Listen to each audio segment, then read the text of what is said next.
for feminine hygiene can increase the risk of contracting ovarian cancer. If you or a family member has been diagnosed with ovarian cancer and used Johnson & Johnson or Shower to Shower baby powder prior to the diagnosis, call Talcum Baby Powder Helpline today. 800-457-3280. You may be entitled to substantial compensation. The consultation is free, and you'll pay nothing unless there is a recovery in your favor. If you or a loved one used talcum baby powder-based products before being diagnosed with or died from ovarian cancer, call Talcum Baby Powder Helpline today. 800-457-3280.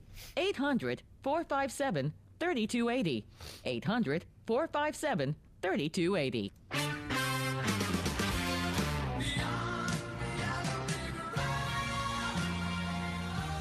Music legend Elton John retiring from the road after a final world tour in September. John making the announcement at YouTube's headquarters in New York City, saying his Goodbye Yellow Brick Road tour will cover 300 dates around the world over 3 years. The 70-year-old music icon, who was hospitalized in South America last March after contracting a severe bacterial infection, saying his health issues were not a factor in his decision.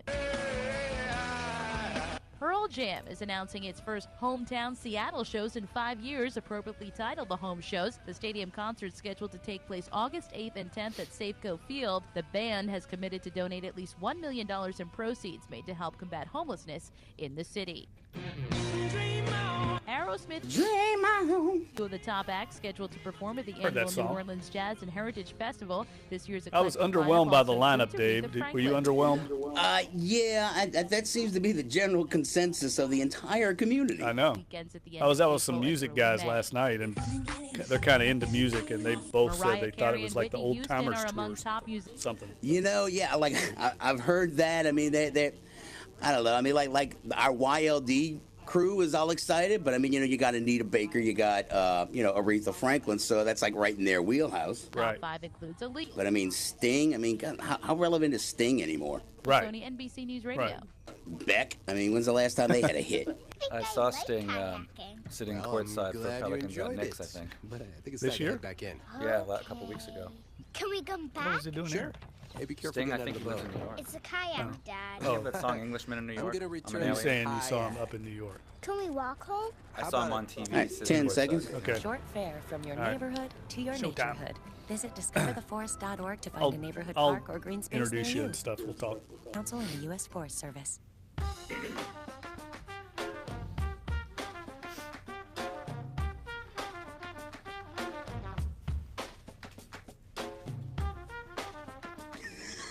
Larry Holder, swimsuit model. Todd Grappini, serial killer.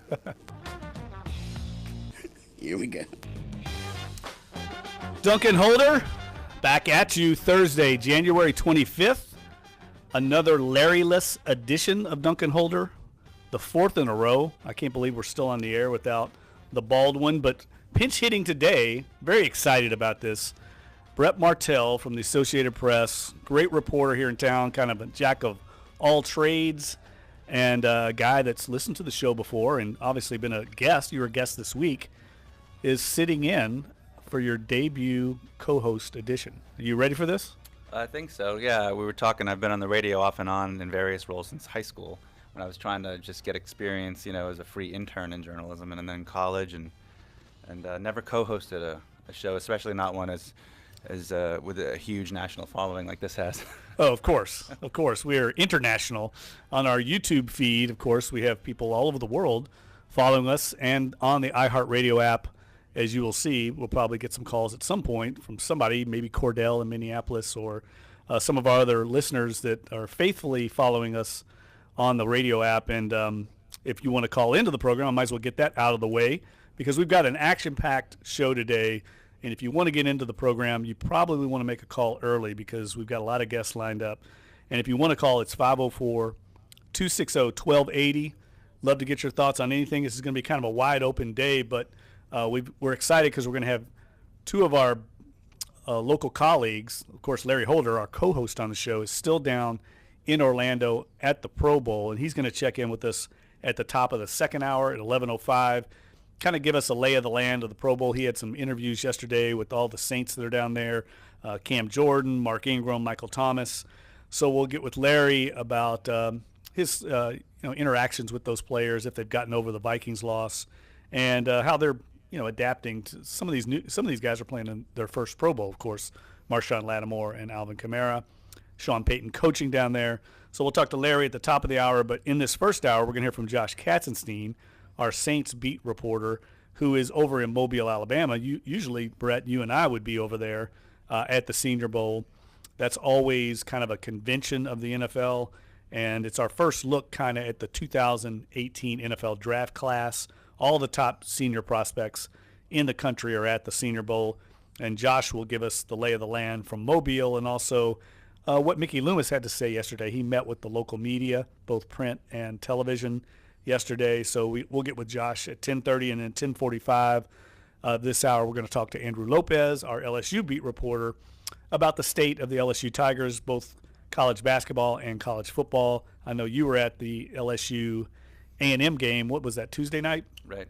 Tuesday night was a good win for Will Wade's program, a chance to get back on track after they kind of hit a little bit of a bump in the road in the SEC. What did you think of that game? I watched a little of it, and it seemed like they had controlled that game the whole time. And what surprised me the most wasn't necessarily LSU. It was A&M. I mean, at one time they were 11th in the country, and I think they're in last in the SEC now, or at least second to last.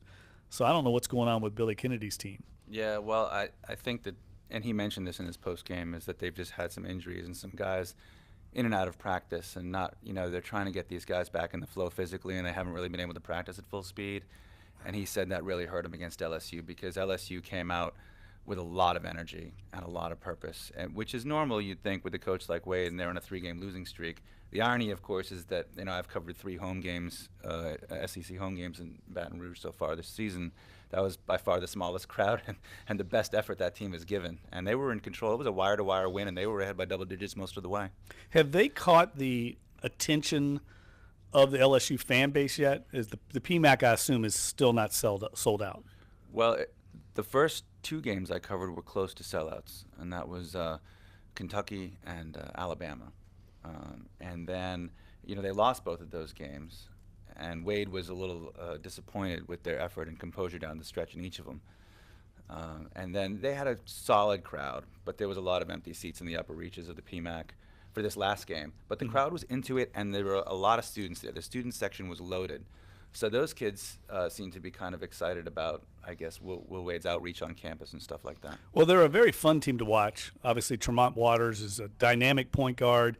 Will Wade, I like the way he coaches. He gets into it. He's into it almost every possession. I love the way he coaches. And, look, if you don't like LSU basketball, the way they're competing and playing now, I don't know what's wrong with you, because it's a night and day change to the way they played under Johnny Jones. And I think we both like Johnny Jones. I think he's a good coach. I just don't know if he's the SEC caliber type of coach that could win an SEC title. And he really blew his opportunity when he had Ben Simmons there. But Will Wade's been a breath of fresh air. I thought the student body would kind of latch on to the way they play. And next year, with all these recruits coming in, I think the PMAC's going to be back to the way it was when they had those great teams under John Brady, went to the Final Four, and back in the Dale Brown era.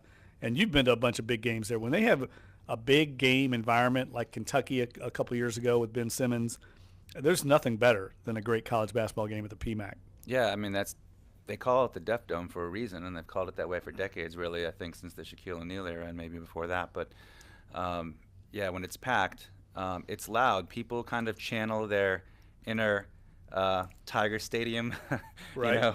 Persona, and they go wild about everything.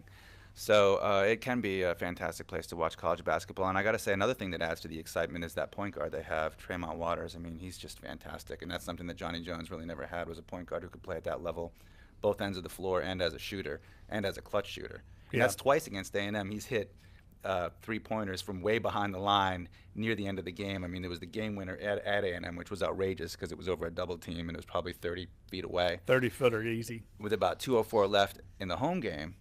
And, Texas A&M had pulled to like 10 points, and it was a question of, okay, they're, down 10 with 2 minutes to go. Are they going to make this one last run on LSU? And the shot clock's winding down, and Waters pulls up from beyond, from about 5 feet behind the line, and it goes in. And that was pretty much the end of it. Yeah, and I tell you, speaking of college basketball, we've talked about it a lot on the program, finally getting some relevance to all the programs here locally. Before we came on the air, Clyde Verdun in here talking about UNO with a good win last night. On the road, they beat Northwestern State 73-67, and UNO is now 7-2 in the Southland. They're a half game behind Nichols in the conference race, and I'm sure that was a big win for Coach Sless. I mean, he coached at Northwestern State under McConaughey, and that was a good win for them. Now they come back home. No, actually, I'm sorry. They're on the road this weekend. They play Incarnate Word and then come back home to play Northwestern State out on the lakefront next week. So they've got a real chance, I think, over these next two games to win two more and really put some heat on Nichols and maybe be contending or in first place in the Southland. And then tonight, of course, and we're going to talk to Todd Graffinini, the voice of the Green Wave, at 11:30 tonight over at Devlin Fieldhouse at Vogelman Arena. The Tulane Green Wave get back into action against South Florida. I think South Florida is at the bottom of the American Athletic Conference standings. That could be another chance for Tulane to get back in the win column and eclipse their total conference victories from a year ago. I think they won 3 games in the American last year, and they've already won 3 this year. They could go to 4-3, I think, in the conference, and that'd be a testament to the turnaround that Mike Dunleavy has authored over on Willow Street. Well, I mean, I guess if there were more people who grew up in Kentucky like you and and liked college basketball and had followed it on that same level in this state, this would be a really good time, because not only is LSU ascending, but Tulane is looking a lot better. I don't know if either of those teams really have a shot to go to the NCAA tournament this year, but if you're looking for a tournament bid out of Louisiana, it seems like the best shots might be out of the Southland Conference with Nichols and UNO, which of course went last year. But that's, you can really legitimately follow 4 teams from South Louisiana or Southeast Louisiana that are really interesting to watch right now. Yeah, Louisiana has a number of transfers into their program. I think they've got 3 Division I transfers, one from South Carolina, one from, I'm trying to think where else, Missouri, I think, and one from BYU. But Louisiana Lafayette is 17-3, I think. Right. So they are threatening also in their conference, and it's just different. I mean, there's been a period of time here where in the state of Louisiana we haven't had anybody in the NCAA tournament. Now, last year UNO went, but that's the first time that it's kind of ended the schneid that the whole state. There's 13. I think last time I checked, Brett, there's 13 Division I basketball programs in the state of Louisiana. It's ridiculous. We have too many programs, but none of them are any good for the most part. And so now we're finally getting back into some relevance. And what Dunleavy's doing over at Tulane, I think, is remarkable. I think he's ahead of schedule in his rebuilding program. He's made Melvin Frazier into an NBA draft prospect in 1 year. He's reworked his shot. He went from being basically a defensive dynamo athlete to now a very good scorer. And he and Cam Reynolds form a dynamic duo. I think they're both in the top 6 or 7 in the American Athletic Conference in scoring. And it just shows you what a good coach can do if he's able to, spend some time and develop these players. Well, obviously, I mean, the turnaround can be very fast in college basketball, but with a program like Tulane, which is not a power program in basketball, you would expect there to be a longer timeline, and he's made it happen pretty fast. And it's cool because there's a lot of potential there. I mean, that little arena, they had a great crowd for a recent win when last week when the roads were all icy, and I think the students had cabin fever from classes right. being canceled. And they're trying to get them out tonight. They're doing a white out for the game tonight. And I know that Coach Dunleavy and their social media team and their players, they've all gotten involved with trying to get the students out to their games. They've gone and I think met with the fraternities to try and encourage them to come out, because that's another arena. When that place gets filled up, it's such a cracker box. It can be dynamic, and it can be very hostile for an opponent. And it was that night for Houston. That was a big win. Yeah, I mean, a lot of people go in there and they say, wow, it's barely bigger than a high school stadium, which is not really true. I mean, it holds 3,000. I mean, I guess there are some big high school venues that are that big, but we're not talking about rollout bleachers here. They've renovated that place, and it's really beautiful. It's probably the nicest stadium for its size, and all the views are good. It's a great place to watch when they're playing well. All right, well, let's take a break, take our first break, and when we come back, I want to talk a little bit about what we're seeing down at the Senior Bowl, a little bit about the Pelicans, because they had a nice win last night. I forgot to mention that in the intro. Get your thoughts on the Pelicans, where they're at, because they've got a big game on Friday night at the Smoothie King Center against the Houston Rockets. So we'll talk a little Pelicans and a little NFL when we come back from this break. You are listening to Sports 1280, NOLA.com, the iHeartRadio app. We are Dunc and Holder.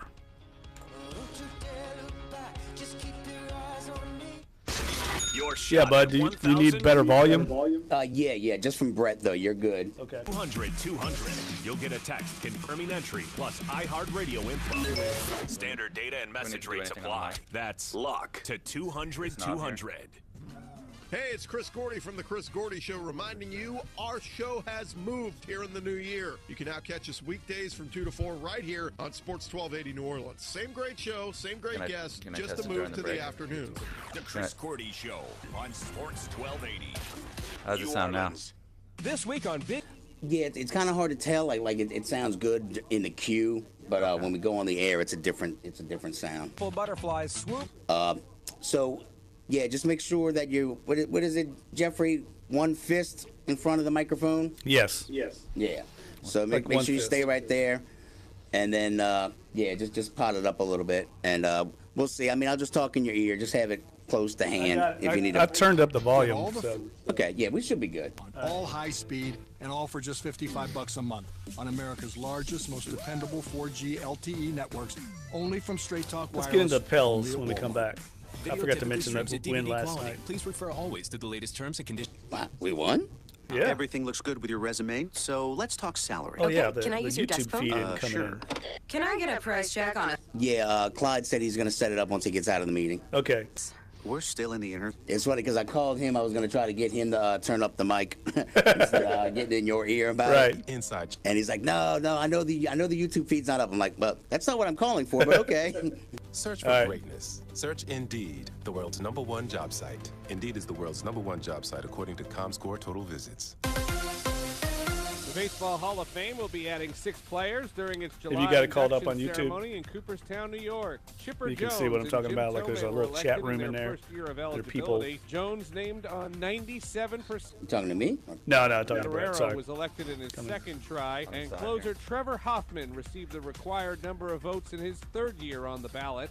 Mariners designated hitter Edgar Martinez fell 20 I don't know why votes it's not on. shy with 70.4%. He's got it set up, I believe. Roger Clemens and Barry Bonds also comes came up short in the balloting, although each saw a slight increase. Staying with baseball, Glenn Perkins has confirmed his expected retirement. See, there's only 4 ending people a in there right 12-year now. Major League Usually career. there's All right, 30 seconds. 30 or Houston 40. Rockets earned their fourth But straight because we win, don't have their the video seventh up. in their last 9, a 104-97 I don't know why it victory didn't at go. Dallas. The Boston He usually Celtics sets it up every ended day. their season-worst 4-game losing streak, missing out on the model. 113-102 victory over what the it was. Clippers. That's sports. I'm Seth Everett. Okay, men, time to be an model all-star focus caregiver. the camera. Drive them to physical therapy, doctor's appointments, be there emotionally and see. physically. Don't give up. Don't ever give up. Caregiving is tougher than tough. Find care guides at aarp.org/caregiving. Brought to you by AARP and the Ad Council.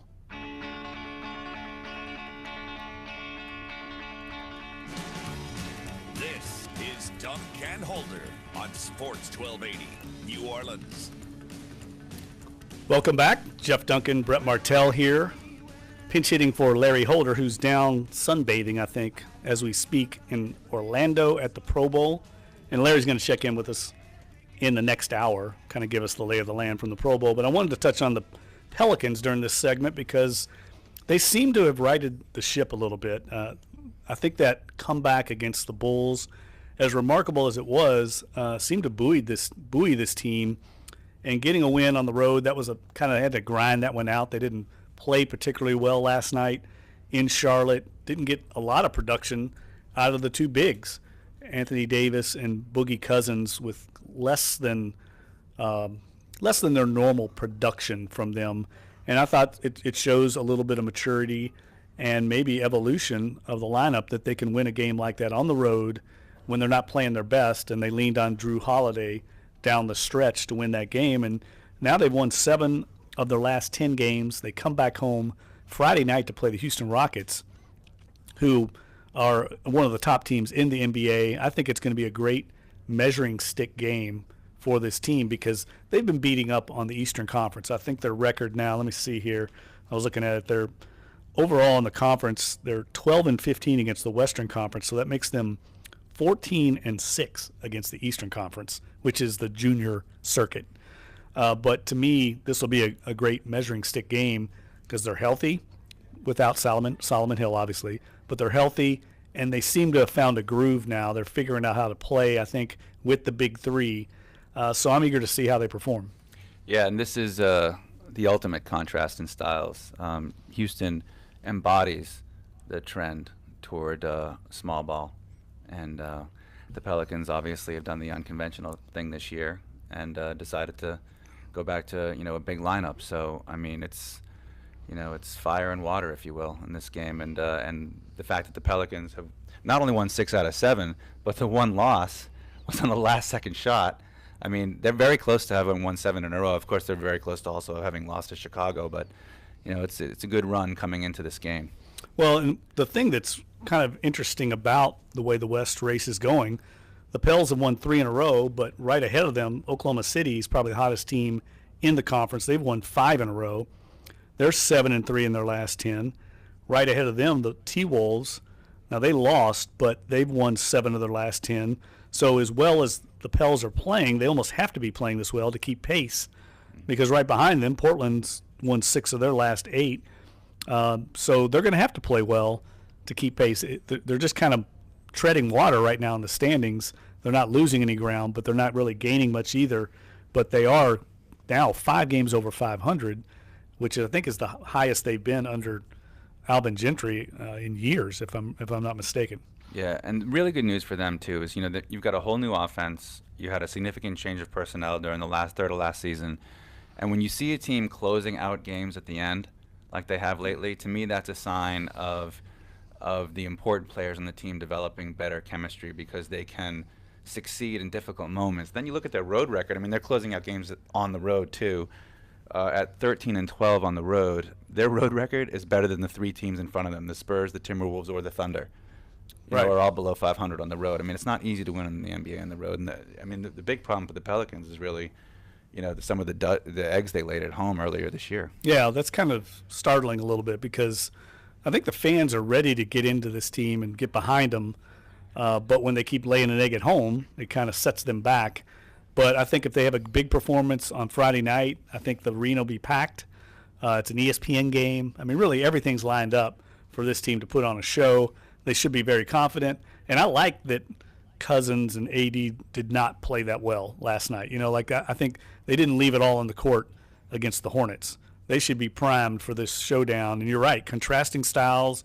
You've got some former Pelicans obviously on the Rockets, and you've got star power in James Harden and Chris Paul. So it should be a great game, a great atmosphere, and I think a great gauge for not only where the Pelicans are at, but where this town is at for NBA basketball. Are they going to pack the arena? Are they going to make a difference on the court in this game? Because Houston is 16-6 on the road, so they're a battle-tested road team. They can win in hostile environments. Yeah, I mean, and Houston is really now one of the favorites probably to win the whole thing. I mean, they're by acquiring Chris Paul. I think that and pairing him with James Harden, they've really elevated themselves to the biggest threat to the Warriors, obviously, in the West. And so if the Pelicans could win that game at home, that would be a huge victory on a lot of levels in terms of the fact that they can win against the best teams in the league, the validating the kind of experiment that they're doing against one of the best small ball teams in the league. Of course, winning it, protecting home court, having a big crowd, it could be a big game on a lot of levels. What's the total going to be? I'm not a sports gambler by any means, but there's going to be a lot of points scored in that game Friday night. I mean, I think it'll be a really fun game to go to because the Rockets get up and down the court. They launch a million threes, and the Pels can score. I mean, the Pels are averaging around 111 points a game themselves, and defensively they've struggled, especially defending the three-point line, and you've got to defend the three-point line against the Rockets. That's their MO. And then there's the whole subplot. I mean, you would hope that the crowd would really just get into the idea, too, of all the former New Orleans NBA guys that are either Hornets or Pelicans that are now playing for Houston. Yeah, what do you got? Ryan Anderson, Eric Gordon, Chris Paul. Was that it? Well, it's at least those 3. There's Trevor Ariza? Yeah, I think is he with them? He's still there, right? Yeah, he's the one that went after. Yeah. They went to the Clippers locker room. There was that big controversy, right. And Trevor Ariza was the instigator. It's kind of the NBA has gotten interesting. Finally, we're seeing a little animus. There's a little animosity between some of these teams. For so long, it seemed like there was no really built-in rivalries. It was just who were the two best teams at the time, and that was a rivalry. Now you've got these little subplots with the Clippers and Rockets, what's going on over the years with the Cavs and the Wizards, and now I think Boston with the trade they made with the Cavs, there's a built-in rivalry, and I think it's finally getting a little more interesting. Going back to the days when you had the Lakers and Celtics and they hated each other. Not only their fan bases hated each other, but I think the teams didn't like each other. And you had a real rivalry. There just hasn't seemed to be that in the NBA for a long time. Yeah, early in the Bird era, Dr. J was still playing. So first there was, for the regular season, really the big rivalry was Philly and Boston. And then in the finals it would be either Philly against the Lakers or Boston against the Lakers. And those were big-time rivalries. And I still remember when Philly finally broke through with one of those Dr. J teams, and they were winning in the Boston Garden in Game 7, and the whole Boston Garden crowd started chanting "Beat LA," because they wanted them to represent, I guess. Well, who would you say is the Pelicans' rival? Do they have a rival? I would not say they do right now, but there's certainly a lot of good candidates in their own division if they start to if they start to really contend for the playoffs between San Antonio and Houston and Dallas. I think Houston makes a lot of sense because of what we talked about, and maybe Oklahoma City. I mean, they had our team for a while, and there's a little bit of a rivalry there. I think those are the two natural ones, but you just don't hear people on the street saying, boy, I can't wait to see the Pels tangle with the Thunder. I mean, there's just not this It's not like the Falcons and Saints. No, it's not, but it's more, Houston is more drivable. I mean, that's a 5-hour drive basically. You could easily go watch the Pelicans play there and vice versa. So all right, well, look, let's take a break, and we'll go down and visit with Josh Katzenstein down in Mobile, Alabama at the Senior Bowl. We tried to hook up with Josh yesterday, and he was too busy talking to Mickey Loomis to have time to do our show. Can you imagine? So we'll visit with Josh after this break and see what's going on at the Senior Bowl and what Mickey Loomis had to say yesterday. You're listening to Duncan Holder on Sports 1280. Stay with us.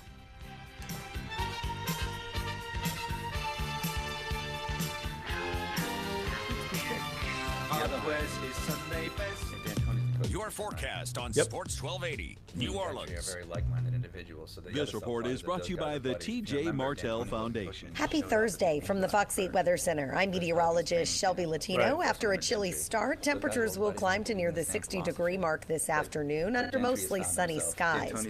We'll see temperatures falling into the upper 30s north of the lake overnight and upper 40s south of the lake, so slightly warmer than this morning for tomorrow morning. From the Fox 8 Weather Center, I'm meteorologist Shelby Latino. Have a great day. Hey everybody, I'm Eric Church, asking you to join me in the fight against leukemia, cancer, and AIDS through the T.J. Martell Foundation. Your support helps facilitate cutting-edge research that will lead to more effective treatments and save more lives. Visit tjmartell.org to learn about music's promise for a cure. That should be on. For over 80 years, in the heart of Mid-City, where it's always been, is a New Orleans tradition, Mandina's Restaurant. Come in for some New Orleans staple. All right, we got Josh and 2 minutes. Thanks, New bud. Orleans food. Atmosphere. Oh, it's Corey. Oh, man. Mandina's. Always the best. Garlic butter. Always Mandina's. Listen to that voice. It's time for some straight talk. You have their unlimited plan. So why do you keep running out of high-speed data? Never run out again with Straight Talk's new Ultimate Unlimited plan. Get all the 4G LTE data you want, all high speed, and all for just $55 a month on America's largest, most dependable 4G LTE networks, only from Straight Talk Wireless, only at Walmart. Video typically streams at DVD quality. Please refer always to the latest terms and conditions of service at straighttalk.com. Heart disease is the #1 killer of men and women in America, responsible for 1 out of 4 deaths. Dr. David Goff of the National Heart, Lung, and Blood Institute says it's clear that inactivity kills. Only about a fifth of us get enough physical activity. Things like brisk walking or dancing or other sorts of physical activity that you enjoy. If more of us Clyde, for once, was the audio-visual deaths in our country. He says nerd. He messed up? Yeah, he forgot to hit publish. It's like something I would do. I'm only allowed to do like that. A rookie mistake.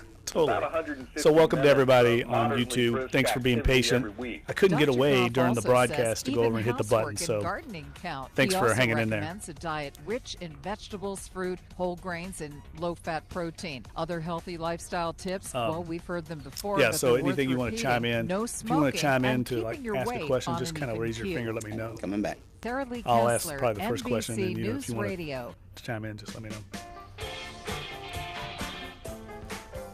Going deep on the teams you care about. Sports 1280 New Orleans. Welcome back, Duncan Holder. Once again, Larry-less for the fourth day in a row. We've survived without Larry Holder, who first was sick and now is jetted off to Orlando.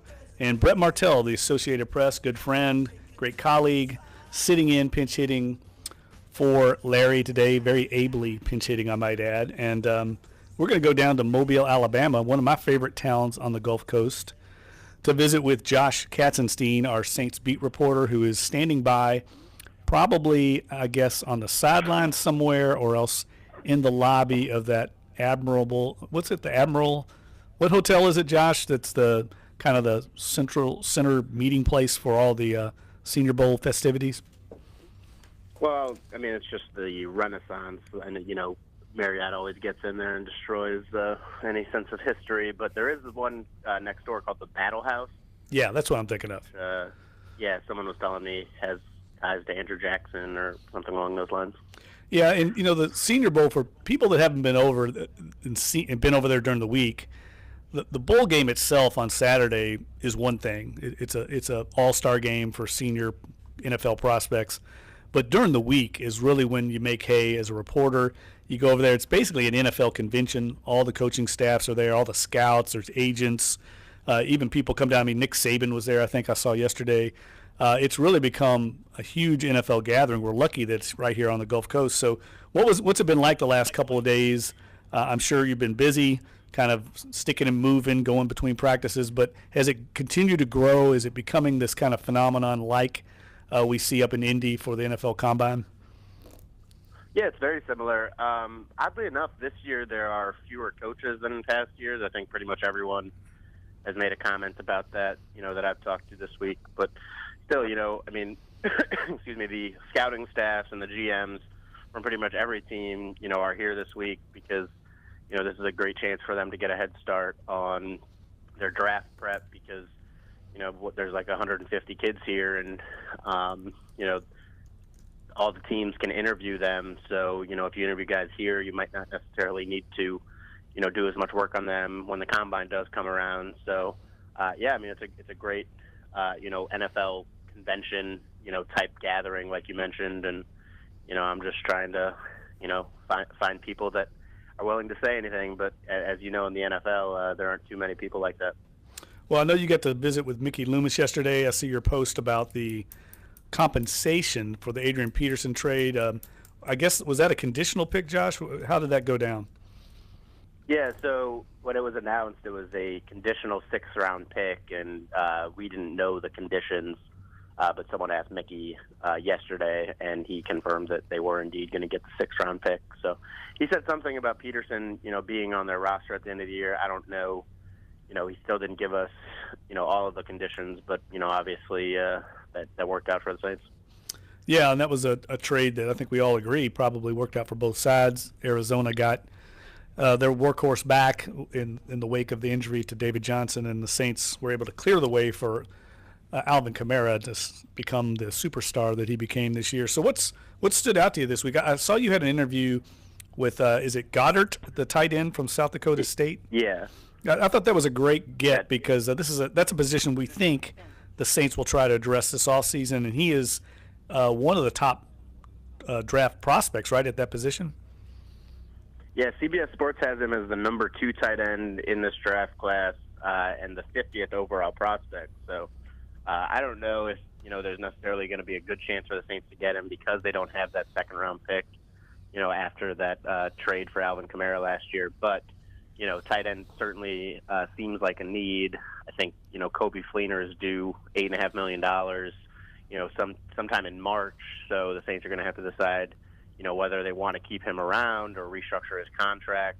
I mean, they've gotten by, with Fleener, Josh Hill, and Hooman at that spot. But I mean, I think we're all sort of, wondering why that tight end position hasn't been as productive, as it has been in the past for the Sean Payton offense. So you would think a guy like Goddard or, any of these other top tight ends, that are big-time playmakers. I mean, Goddard had over 1,100 yards, each of the last 2 seasons for South Dakota State. So I think, Saints are certainly looking for someone like him that could stretch the field. And I wrote, that he was like, the Saints were his first meeting when he got to town in Mobile. Now, the Saints and all the teams are going to interview every player on some level, whether it's a formal interview or an informal one this week. So, don't read into, the fact that the Saints talked to him, but certainly, it's not hard to piece together the need there for the offense. I thought you had a really interesting story coming out of your meeting with Mickey Loomis about the acquisition of Alvin Kamara, what the Saints did to move up in the draft and get him. Obviously, they had him graded higher than where they took him. So kind of let us know how they went about that. I thought it was fascinating, the mechanizations that the Saints pulled off to kind of get up to get Alvin Kamara in the 3rd round. Yeah, so they had all of their first 3 picks graded really highly. Marshawn Lattimore, obviously, at 11, and then Ryan Ramczyk at 32, I believe, was the top offensive lineman on their board. And then Marcus Williams, they had a really high grade on when they got him, early, middle of the 2nd round. And then from that point on, they were trying to figure out a way to get Kamara. I know they had discussed taking Kamara where they took Williams, but ultimately they had a higher grade on Williams, sort of, more of a long-term need just because, they didn't know what was going to happen with Kenny Vaccaro's contract. He's entering the last year of his deal. But then after that 42nd pick where they got Williams, they were just trying, according to Mickey Loomis, to get another pick because their next pick after that, I believe, wasn't until 76, right, where they ultimately took Alex Anzalone. So between 42 and 67, and 67 is the pick they eventually got from the 49ers, they were calling like every team, Mickey Loomis said yesterday. He said there were 4 of them in the draft room. I assume it was him, Jeff Ireland, Sean Payton, and probably one of the other executives, maybe Terry Fontenot or Kai Harley. They were just calling every team that had a pick, starting around the 45th pick, trying to acquire one. I mean, all these teams have, the same trade scale. So, once you get early 3rd round, it probably costs next year's 2nd. So that's ultimately what the Saints gave up when they acquired that 67th pick. But, it's pretty clear how much they wanted Kamara. And I think someone pointed out yesterday, too, that there was a report, before they ultimately got the trade done for Kamara that someone reported that they were, trying to trade up, looking for a defensive end. So I guess they did a pretty good job of fooling everyone. So it didn't matter that they were calling, so many teams because they ultimately got their guy. Well, I think that's also indicative of how much higher they rated Kamara than other teams, that no one really knew what they were trying to do there with that, and that they had enough flexibility to try to figure out a strategy that was going to work. And doubling back to the tight end thing, that's going to be one of the fascinating subplots, I think, of this draft, but not necessarily a panacea. If you're a Saints fan, obviously you remember the tight end wasn't a big part of the offense for the first 4 years, not in the Super Bowl offense, not really until Jimmy Graham got here in 2010. Now, after Graham left and Ben Watson had the best years of his career, you started to wonder, well, was it Jimmy Graham or was it Sean Payton's offense? The Fleener thing not working out to the extent that people hoped it would is kind of puzzling. And so that does, leave the question of which direction they're going to go in. But probably the overriding things for the draft, I would think, is what they would do with the secondary regarding Vaccaro, and then if they can help on the pass rush from the edge. Yeah, I mean, what do you think down there, Josh? What are you hearing? This is the first introduction we're getting, right, with the 2018 draft class. What kind of depth is there at the cornerback position in this class, or edge rusher? Is it a deep draft class for those 2 positions? I don't think it's not nearly as good as last year in terms of the pass rush, but there are some good players. One of the top guys is actually here, Marcus Davenport from Texas, San Antonio. He's flashed some potential, from what I've seen in practice so far. But he's an intriguing guy. He's He's the guy, right, Josh, that was he was under Frank Wilson at UTSA, and I think was a former receiver or something that they converted over to defensive end. I mean, he's kind of a small school diamond in the rough guy, right? Yeah, definitely. He's huge. I mean, I think he's like 6'5.5", and long and lean, but powerful. But whenever you get back to the pick where the Saints have, I believe they're 27th. I mean, it's hard to get a immediate impact player. I mean, I know obviously I say that and everyone's like, well, what about last year? But last year's draft was widely considered one of the best in a long time, and the Saints obviously found some great picks that were able to help right away. But I think everyone needs to temper their expectations a little bit, because this year's class isn't quite as good. It actually is a pretty good safety class. It's another good running back class, decent wide receiver class, and that's another spot the Saints could go. I would probably rank their needs first, definitely defensive end. I mean, you need to get somebody who can help opposite Cam Jordan pretty consistently. Whether they re-sign Alex Okafor or not. I mean, I think you have to sort of address that spot in the draft and hope to find somebody. But then I would probably go after that. Safety, if they don't re-sign Kenny Vaccaro, just because you'll need a backup behind Von Bell and Marcus Williams. And then tight end and wide receiver. And I would think, if they take one of those spots, it might make the other one less of a need, just because, as we saw, they got by, with the blocking-focused tight ends this year after Kobe Fleener suffered his season-ending concussion. And if you get another wide receiver, that would presumably take pressure off the tight ends that they have. But I think there's a lot of directions they could go. I mean, I always sort of like to remind people that every position is a need for every NFL team, because so many of these guys, have such short careers, whether it's just because of how they age, whether it's because of their contract status, whether it's because of injury. So, whether it's a need today or not, it will be within the next couple of years. So, the Saints could go any number of directions.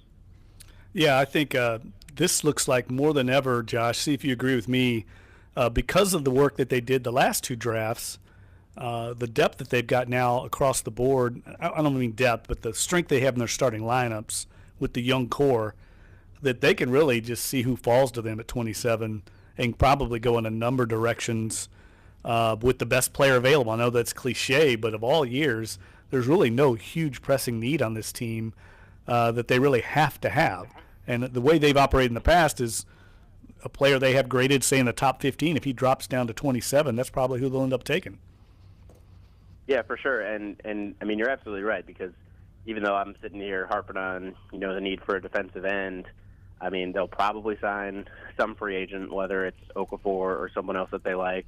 And then plus you have the two draft picks from last year, Trey Hendrickson and Al-Qadim Muhammad, and you have to assume, that they should be able to improve at least a little bit. And, if that happens, then suddenly that position is going to be stronger, no matter who else you bring in.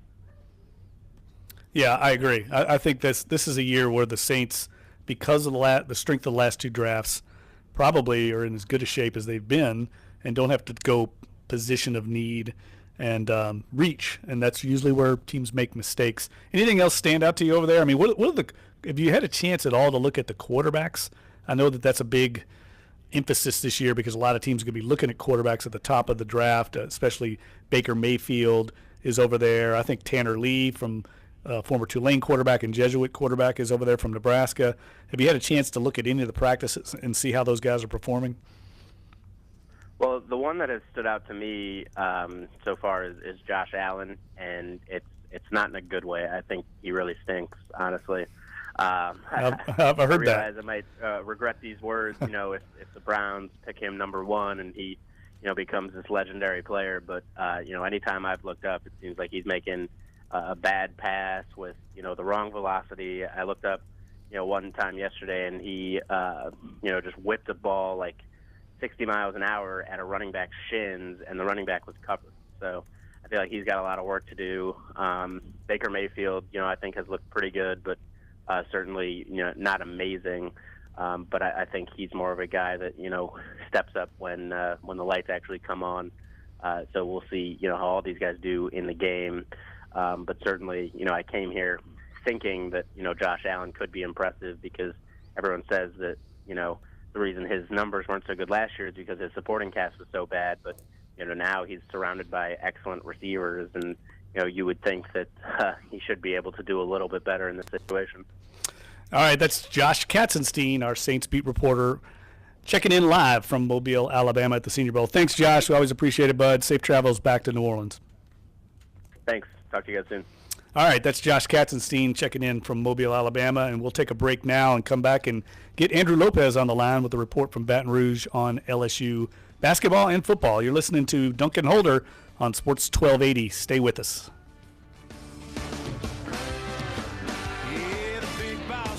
Kind of let that go a little long there. Sorry. Sure, you can go out to a parade. I lost track of time. With throws. Or you can listen to the crew of Sports 1280 and catch free Pelicans tickets. No ducking. No stuffing in a puddle of questionable fluid. Oh man, I just bought these shoes. Just keep listening for your chance to win Pels tickets on Sports 1280. All your favorite music, all your favorite stations, all free. That's iHeartRadio. All your favorite music. This is Tyler from Theory of a Dead Man. This is Jared from 30 Seconds to Mars. This is iHeartRadio. And iHeartRadio is all your favorite stations. Thousands of the best radio stations from across the country. Plus, iHeartRadio is free. Download the app today. All your favorite music, all your favorite stations, all free. The 4 for $4 from Wendy's has a lot of fans because it's a deal that gives you a sandwich plus 4 nuggets, a small fry, and drink, all for just $4. But now the 4 for $4 has more variety than ever with 8 sandwich choices. I'm loyal to the double stack. I'm Junior Bacon Cheeseburger through and through. I pledge myself to the crispy chicken sandwich. I'm loyal to my hunger. Whether you're loyal to one sandwich, all right, we got Lopes. Wendy's 4 for $4 has a sandwich for you. So try them all and pick. And 2 minutes. Deliciously different. At participating Wendy's for a limited time. Offer not valid in Alaska and Hawaii. While many rose up with violence, he sat down for peace. Mahatma Gandhi reached out with the strength he cultivated within his soul.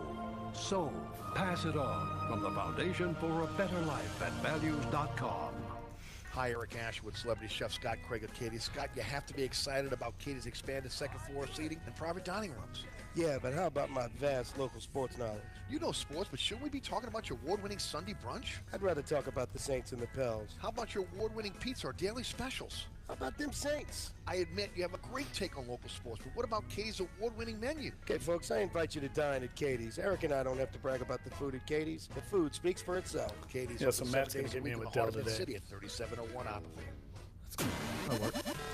Apple says their forthcoming iOS update should improve your battery life. When iOS 11.3 hits devices this spring, users will be able to measure the health of a battery and turn off an unpopular function to preserve battery longevity. Whatever you want to to say. Will also show more detailed information on battery health for the iPhone 6 and later. Apple took some heat last year over battery performance and pushing consumers towards premature upgrades. A report drops the U.S. out of the top 10 in innovation rankings. U.S. falls to 11th in Bloomberg's Innovation Index. 30. Research and development spending and concentration of high-tech public companies. South Korea, Sweden, Singapore, Germany, and Switzerland were the top 5 innovative countries. The Toronto Public Library is taking on Netflix. Kind of. Their new service essentially allows anyone with a library card and an email address to stream thousands of feature films for free. The service is compatible with most devices like Apple TV and Roku and a good old-fashioned PC. Tech Report, Larry Olson, NBC News Radio.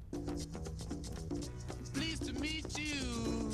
Hope you guessed my name. This is Duncan Holder on Sports 1280 New Orleans.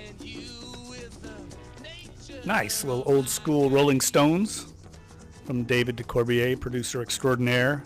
And speaking of extraordinary, let's go down to Baton Rouge to Andrew Lopez, our extraordinary LSU beat writer, who's got his hands full right now with that overlap. When I was the LSU beat writer, this was always kind of a crazy time of year because you think football's over, but actually it's not. You got signing day coming up.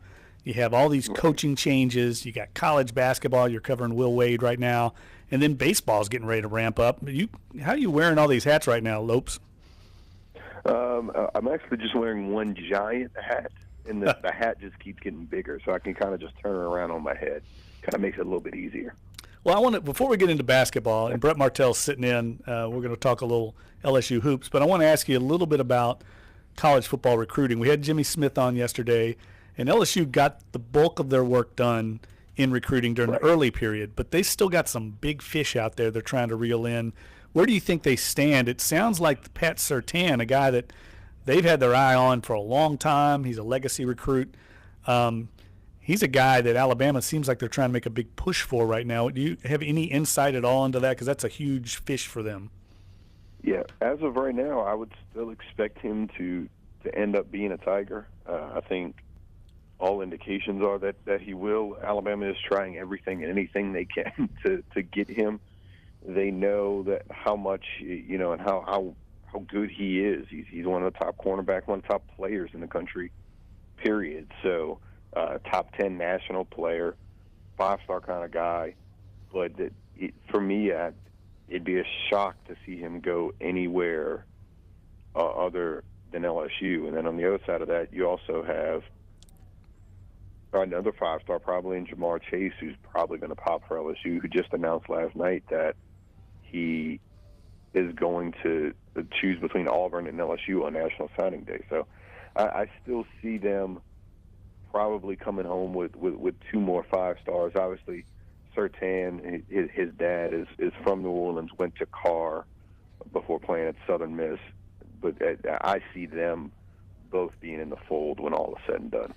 And Jamar Chase, Jimmy said yesterday he thinks he could come in and maybe be their leading receiver next year. He's that good a prospect. That's kind of setting a high bar for him, but clearly he's another guy. If they can bring in Chase and Surtain, what does it do for this recruiting class? Do you think it sets them up now for the future? Because obviously they got to knock heads with Alabama year to year, and Alabama's bringing in number 1 and number 2 class every year. Yeah, and the 2 things that this is going to bring you is kind of like Jimmy said yesterday, this brings you 2 starters. Jamar is probably going to figure into that passing game next year, along with another freshman, Terrace Marshall. LSU is going to go a lot of 3 and 4 wide next year, and they have some big receivers, but they need some playmaking receivers. And a lot of guys, DJ Shark's kind of talked about it before, that the guys on the team can make plays, but we frankly haven't seen it. And they're going to get Jamar Chase if he does sign, and Terrace Marshall, who another 5-star who's already there. Both of them have shown the ability to do that at the high school level, and we'll have to see if it translates. Surtain, on the other hand, is going to probably be a day 1 starter, if not a 3rd guy right away. So for all these guys will help get things going, and I think when you see a Surtain and you see a Chase, when they get in there and they see them perform, that's why LSU is continuing to put guys in the NFL every year. A lot of people ask that, how can LSU do it and they haven't had a 10-win season since 2013? It's because LSU puts players in the draft every single year, and if they see these guys perform, it's only going to help LSU, I think, attract a quarterback and attract some more top-name wide receivers to fit Ensminger's offense, especially talking about Chase and Marshall. When Coach O was first hired, and I know a lot of people had questions about that given his career record as a head coach, it seemed like the biggest selling point was him being a renowned recruiter on a national level. But when they had some bumps in the road this season, and especially the unsettled situation they had with the coaching staff, I kind of wondered if that would kind of cut into his prowess as a recruiter. And I was curious, just in covering recruiting, have you gotten a sense as to whether the players are really focused on that, or did that happen too late in the recruiting process for the players to really change their mind, or what's your sense on how that went? Terrace Marshall, for one, I kind of focus on him because I know a little bit more about his situation. Terrace Marshall probably knew that Steve Ensminger was going to be the offensive coordinator about a month before everybody else did. They were very upfront with him in that process, and they got a lot of those guys in already that they needed. And I think they were upfront with a lot of the kids before things became official that Matt Canada's probably not coming back next year. It's probably going to be Steve Ensminger. Just kind of stick with us. And 2 minutes. That has worked. And one thing that I think Ed Ogeron and his staff has done, starting with last year's group. He's not looking exactly for names on the recruiting trail. He's not looking at stars. He's taking guys that he knows can fit his system, and then we'll kind of carve out some spots for the guys like the 5 stars and things like that. But for right now, he's going after the guys that he wants, that fits his system, and right now that is kind of his thing on the recruiting trail, and it's working for him. All right, that's Andrew Lopez from NOLA.com, Times-Picayune. Andrew, we got to hit the break at the top of the hour, so we'll get with you down the road, talk a little more LSU hoops. Will Wade, they got a big game coming up at Auburn, who's the surprise of the SEC right now, 18-2. But we'll catch you on the flip side on that, Andrew. So thanks for checking in from Baton Rouge. We appreciate it, bud. No problem. Andrew Lopez does a great job for us at NOLA.com. And, Auburn, what's going on with that? Bruce Pearl's getting it done there. Yeah. They're 6-1, I think, in the SEC, and 18-2 overall. That only lends to the, I guess, surprising strength of the SEC this season. You know, they're improving in basketball, across the league. They needed to because it was down for a long time. All right, that's hour 1 in the books. Brett Martell and I have survived the first hour, and we got an action-packed second hour as well. We'll hear from Larry Holder down in Orlando at the Pro Bowl, and also Todd Graffinini previewing the Tulane Green Wave game against South Florida. You're listening to Duncan Holder on Sports 1280, NOLA.com, the iHeartRadio app. Stick with us. We'll be right back after this top of the hour break.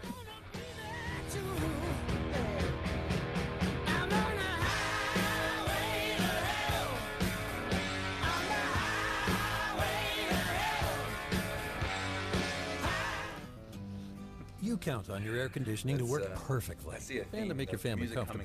So if you ever have a problem, you want someone who will be there to help right Sense away. a theme?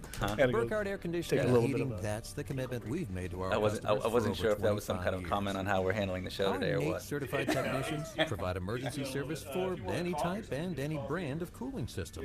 If you need help anytime, call us. We promise to get you up and running again quickly and professionally. And if you're thinking about an upgrade, right now, we'll help you save with quality cooling equipment from Amana. These systems come with incredible warranties, and we have 5 years interest-free financing available now. Plus, our Amana brand HVAC systems are highly efficient. With Burkhardt's 25% energy reduction guarantee, you'll continue saving on utility bills for years to come. Whether it's an emergency repair or a brand new cooling system, we're here to help when you need us. Trust Burkhardt Air Conditioning and Heating. Visit acpromise.com.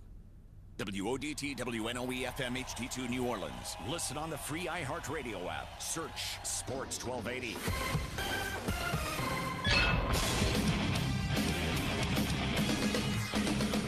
Fox Sports trending now. Chipper Jones got the highest percentage of votes. He is now going to be a Hall of Famer. He and Jim Thome both elected in their first year of eligibility. And Jones joined Major League Baseball Network after finding out he was headed to Cooperstown. An absolute wreck. I mean, it was, I can't describe it. It's one of those spine-tingling, chill bump moments that you just can't describe. The switch hitter got 97.2% of the vote. Vlad Guerrero, 92.9%. Jim Thome gets in with just under 90%. And Trevor Hoffman makes that 75% cut with 79.9%. Vince McMahon will make a major sports announcement today at 3 Eastern. It's expected he plans to announce the launch of a new professional football league. Have golf today at Torrey Pines. Tiger Woods tees off 1:40 Eastern in the Farmers Insurance Open. I'm Deb Carson. Do you know the power of a good idea? The Latrim Corporation has grown through people and their ideas. It all started in 1949 when our founder, J.M. LaPere, invented automatic shrimp peeling machinery that changed the seafood industry. J.M. founded the Latrim companies, Intralocks, LaPere Stair, Latrim Machinery, and Latrim Machine Shop. The people of these companies have patented hundreds of new inventions used around the world. If you have good ideas and want to help create the next Latrim innovation, visit Latrim.com for a full listing of positions. I'm Chris Walls, and I'm a truck driver from Missouri. For 13 hours a night, I sit in my truck and I drive. Out of boredom, I'll stop and eat. If I'm not doing fast food, I guarantee there's a bag of chips open on my dashboard. That was all until Andro 400. I started out 4 months ago, and since taking Andro 400, I have dropped 45 pounds. I'm sleeping better. There's no cravings. I actually don't even think about food. My knee pain went away. I've had some lower back issues, and I've noticed that went away, and I can only contribute that to Andro 400. One thing that Andro 400 said on the radio ad is it attacks belly fat. Well, let me tell you, it did. The second month is where I saw a drastic change in the size of my stomach. I've lost 6 inches. This product really does work. So guys, if you'd like to experience similar results, then get Andro 400. The safe, natural, and inexpensive way to boost your testosterone. Go to andro400.com or call 888-400-0435. 888-400-0435. Mr. Ed's Oyster Bar and Fish House, 3117 21st Street, open Monday through Thursday from 11 to 9, Friday and Saturday till 10. Serving the freshest Louisiana seafood. Come get oysters raw in the half shell, charbroiled, and more. Try our cold or hot appetizers. The catch of the day are a barbecue shrimp boil. Enjoy a great pasta dish, crawfish etouffee, or shrimp and grits. But save room for dessert. Dine in our beautifully renovated dining rooms, on the patio, or belly up to the bar to watch the home teams play. Mr. Ed's Oyster Bar and Fish House, now open in the French Quarter 7 days a week at 512 Bienville. A new study says it would be good for the economy and good for the individual if more people kept working and were kept on the job beyond the traditional retirement ages. The report by the Organization for Economic Cooperation and Development, a Paris-based think tank, estimates more than 20% of Americans over 65 live below the poverty line. To combat that, it recommends encouraging longer careers and phased retirements, reduced hours in exchange for a pension benefit. Confused about sexual harassment in the workplace? Management consultant Dr. Arlene Diamond has 5 basic notes. I mean, you can wipe your hand on a towel. No, there's a black towel. No bad language. And then finally, no compliments other than compliments about the work. Dr. Diamond teaches organizations how to investigate such complaints in a fair, neutral, and unbiased manner, and she advises workers to report any harassment as matter-of-factly as possible. You report it and say that when you report it. Don't exaggerate it in either direction. Here's what happened. I was uncomfortable. I'm reporting it because I don't know whether I was supposed to or not. Among many of her do's and don'ts, avoid office dating, she says, because social cues are often misinterpreted, which could lead to hurt feelings or confusion. Are you willing to ride in a car without a human being behind the wheel? Nearly 2/3 of Americans say they're afraid to ride in self-driving cars, but that's far fewer than a year ago. A new AAA study finds 63% of people surveyed aren't yet ready to hop in a car with no driver. But in a similar survey last year, 78% of people questioned said no thanks to self-driving cars. AAA has been polling Americans about autonomous vehicles for 3 years. This is the first time the fear gone down. Lisa Carter, NBC News Radio. And thanks to the Trump administration's new 20% tariff on imported washing machines, South Korea's LG Electronics is hiking the price of its washing machine by $50. Other manufacturers are expected to follow suit. Consumer and business news. Joe McConnell, NBC News Radio. All right, so we've got Larry coming up right here at 11:05. Sometimes car seats can be complicated. I know. And if your child's in the wrong seat and you get into a crash, I know. It could lead to a serious injury. I know. So you're 100% sure you have... All right, 15 seconds. Thank you, bud. And we got Larry. Sir Lawrence. Don't think you know. Of the whole dare. Crashes are leading Swimsuit killer of model. Children 1 to 3. Swimsuit model. Make sure you have the right car seat. Visit safercar.gov. Brett was wondering if you were /right seat. thematically using the Highway music Traffic for Safety some Administration and the Ad Council. hidden message.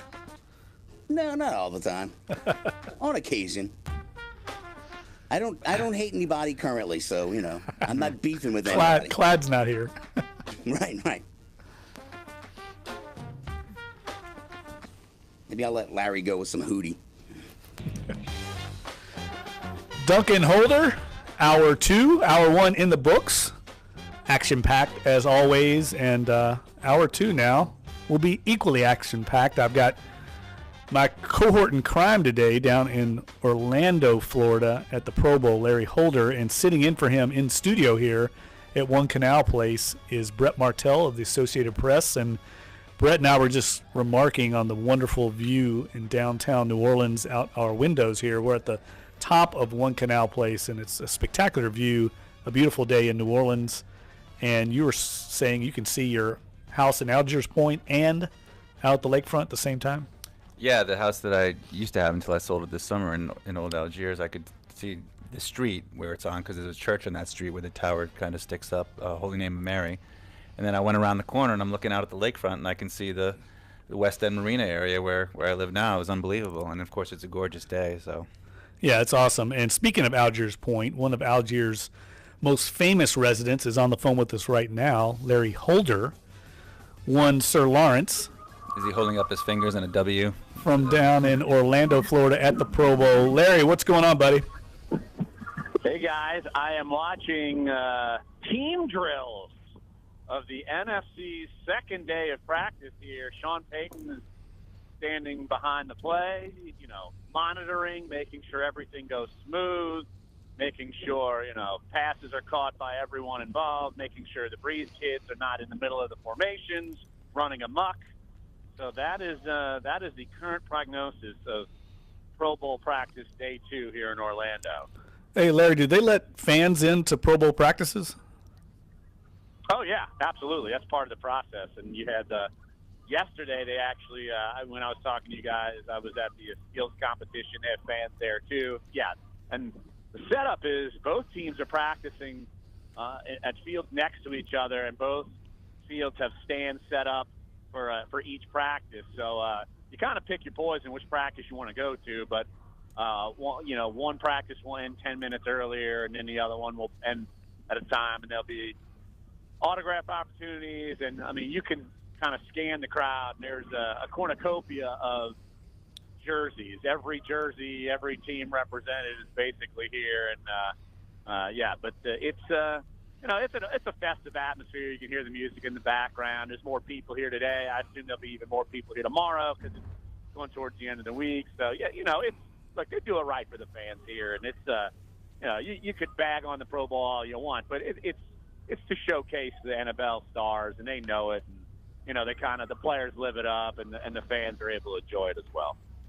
It's interesting because I'm sure on some level Sean would like to be in Mobile, but I also feel like he's the kind of guy that really eats this up and will make the best of this experience. You get any sense of his feeling on this kind of conflict in the schedule and how he's going about handling it? The schedule is get on the field, get it done as quickly as possible, and get out and enjoy everything humanly possible. And it's not exactly a majorly sound structure of what's going on here, but it's and then I wrote about it yesterday. Sean Payton, he's encouraging all the players and everyone involved to basically just enjoy the experience and chat with other people like you don't know. I mean, because back when Sean Payton was in the Pro Bowl and after his first year with the Saints, he had a fishing trip with Bill Belichick, and it's the first time they ever even met. And it's kind of bizarre to say that, but yeah, so it's something that you kind of take advantage of the opportunities there as far as picking people's brains and that sort of thing. And so, yeah, the schedule's not exactly a major issue. They kind of just do what they want. And, it actually seems like they may be ending practice here in a couple minutes, which is earlier than you figure. And that's, like I said, you kind of fly by the seat of your pants here. Hey, Larry, you got a story, a column up on NOLA.com right now. You spent some time yesterday with Cam Jordan, and the thing that struck me, not only was he talking about how he doesn't think he'll ever get over that Vikings loss, but he's trying to move on, but it stood out to me that he's an old pro now at this Pro Bowl thing, and that he's got some young defensive linemen there, Mike Daniels from the Packers, that are in their first Pro Bowl. It strikes me now Cam Jordan is a bona fide star. He's now in multiple Pro Bowls and has now solidified his place among the best defensive linemen in the game. Oh, yeah, exactly. And when you got guys like DeMarcus Lawrence who making their first trip, and got some other veterans like Chandler Jones and Michael Bennett's here, but then you got a guy like Mike Daniels who's making his first trip here, and so yeah, it's something that he's not like the fly-by-night Pro Bowler. He's one of the best in the NFL now, and I think people are starting to realize that. And guys, I'm actually going to have to cut this short because practice ended exponentially quicker than possible. So let me run so I can go catch some of these guys. Sounds good, Larry, and safe travels back. We'll see you in the studio tomorrow, bud. All right, guys. Yeah, see y'all tomorrow. Okay. That's Larry Holder from Orlando, Florida at the Pro Bowl, going to run off and chase probably Sean Payton and the other 7 Saints Pro Bowlers. That's amazing. 7 Pro Bowlers, and I don't think you could argue that any of them didn't deserve. I mean, they were all more than deserving this year, and I think last year they didn't have any. Am I right? I mean, maybe some alternates. Alternates, yeah, right. But when the team was initially announced, it was a story that they didn't have any on the first announcement of the roster, and then, based on how the playoffs work out, of course, other guys get in. Yeah, and I'm a little dubious on the alternate stuff because, at some point, these injury alternates, you get down like 5 or 6 deep in the depth chart for the position. There's only, 30 starters in the league at each position or something like that. So it's obviously a bigger honor. And I think, if I'm not mistaken, I think the only way you get your Pro Bowl incentives are if you're voted in from your agent is only going to get a cut of or the player is only going to get an incentive if he's voted in initially. Like if he makes it as an alternate, I don't think that counts. So when they acknowledge, like the NFL acknowledges Pro Bowlers, I think they acknowledge just if you play in the game. But I know officially as a Hall of Fame voter, it only counts officially if you're voted in.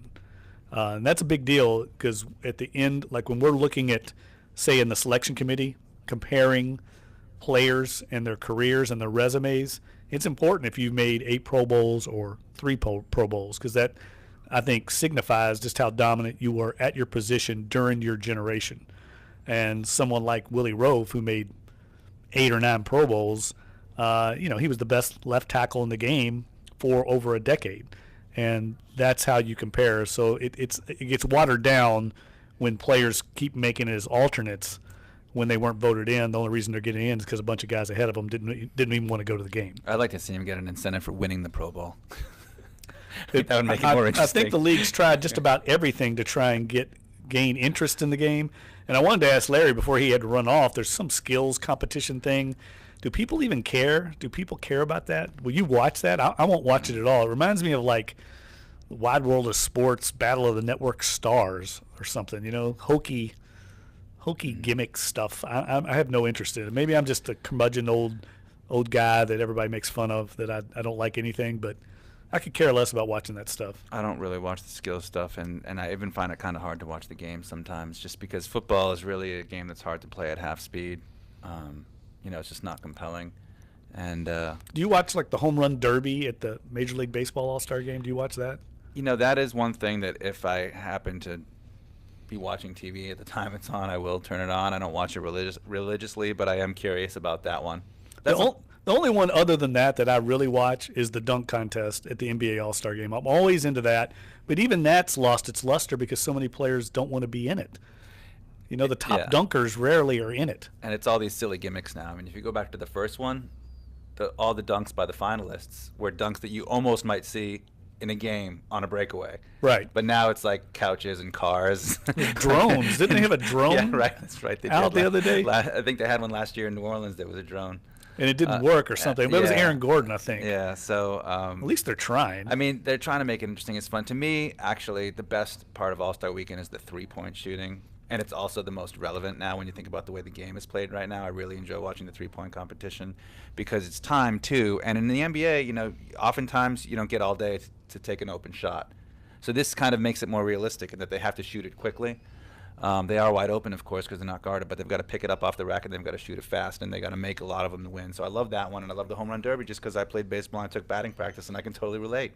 Yeah, no, the home run derby is always kind of a draw. And a funny story, a little story anecdote about the first NBA All-Star game we had here. What year was that?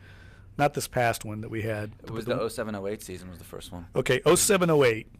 A friend of ours now is working for the Washington Wizards, Scott Hall, used to be with the Dallas Mavericks, and Scott Hall was friends with Dirk Nowitzki. So Scott Hall was here for that NBA All-Star game. We all met out at the Kingpin, one of my favorite uptown bars, and Dirk Nowitzki was at the Kingpin doing shots. I remember he was up on the bar, standing on the bar.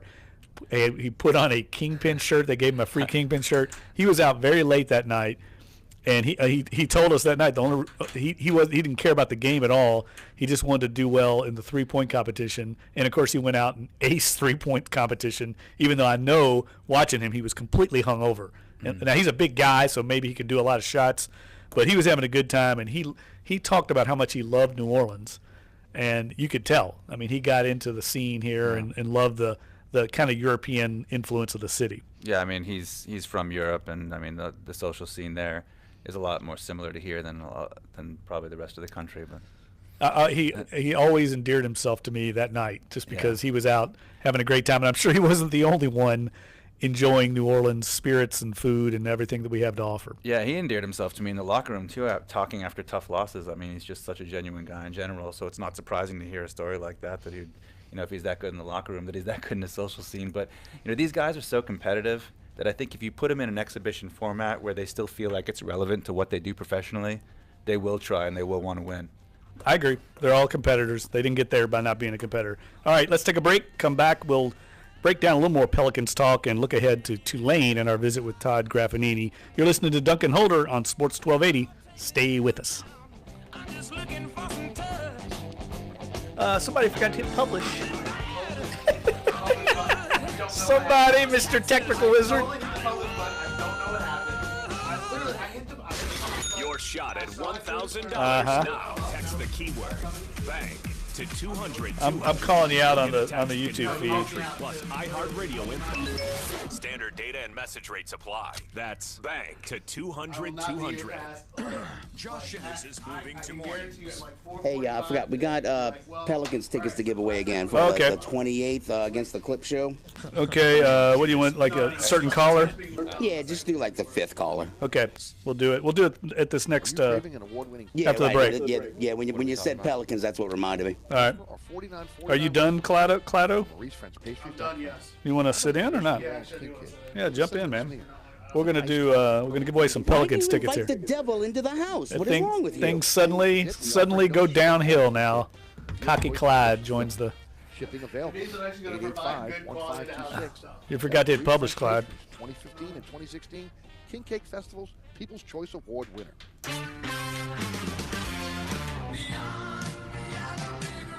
All right, 2 minutes. Thanks, bud.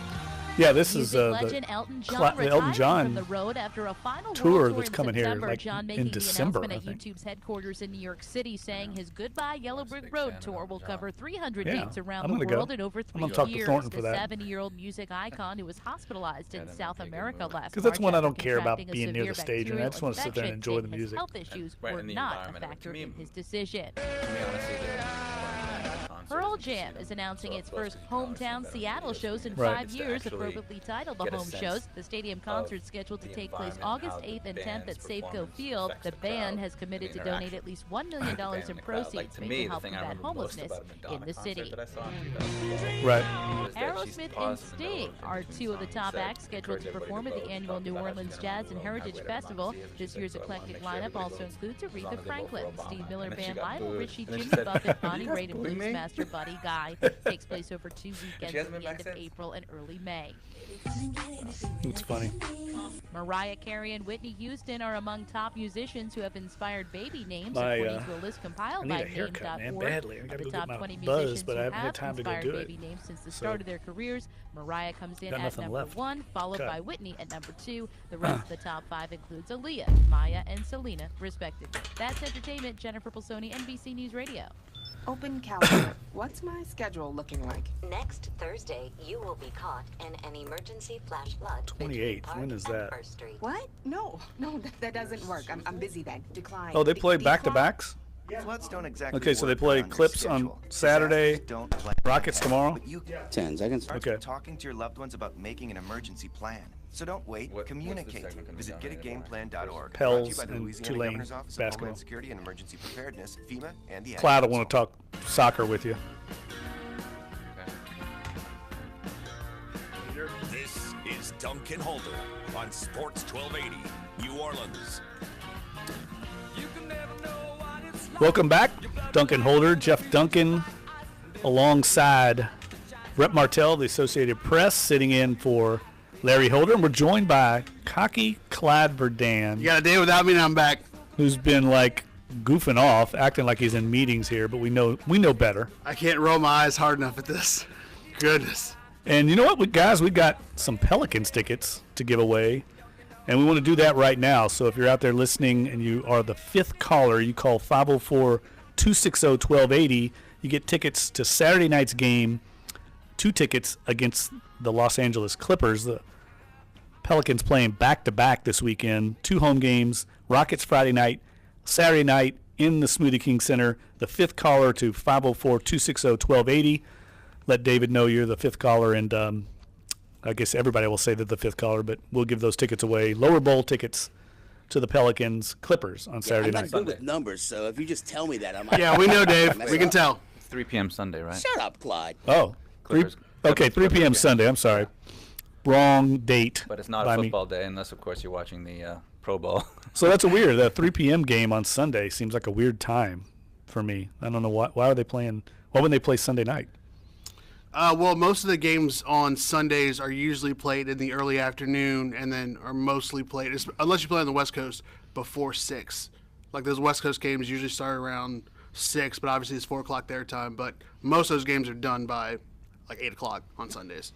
Really? Just because you're going back into a week where now it's kind of pushed back to where you may have a couple days off, then you're back on a Wednesday, back to Friday, kind of thing like that. And obviously right now, the biggest thing we're talking about is going into the All-Star break, which is coming up in a couple weeks. Yeah, and I tell you, they have a great chance to go in with some big-time momentum. Well, they've won 6 of 7, correct? Yeah, 6 of 7 with the 1 loss coming on a shot with 2 seconds, or 2.9 seconds left. Right.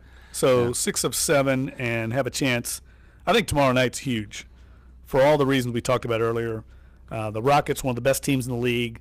The Pelicans now seem to have righted themselves. I think they've really kind of figured out the formula between the 2 bigs, Drew Holiday getting his right amount of touches, taking over when he needs to take over. Last night he did.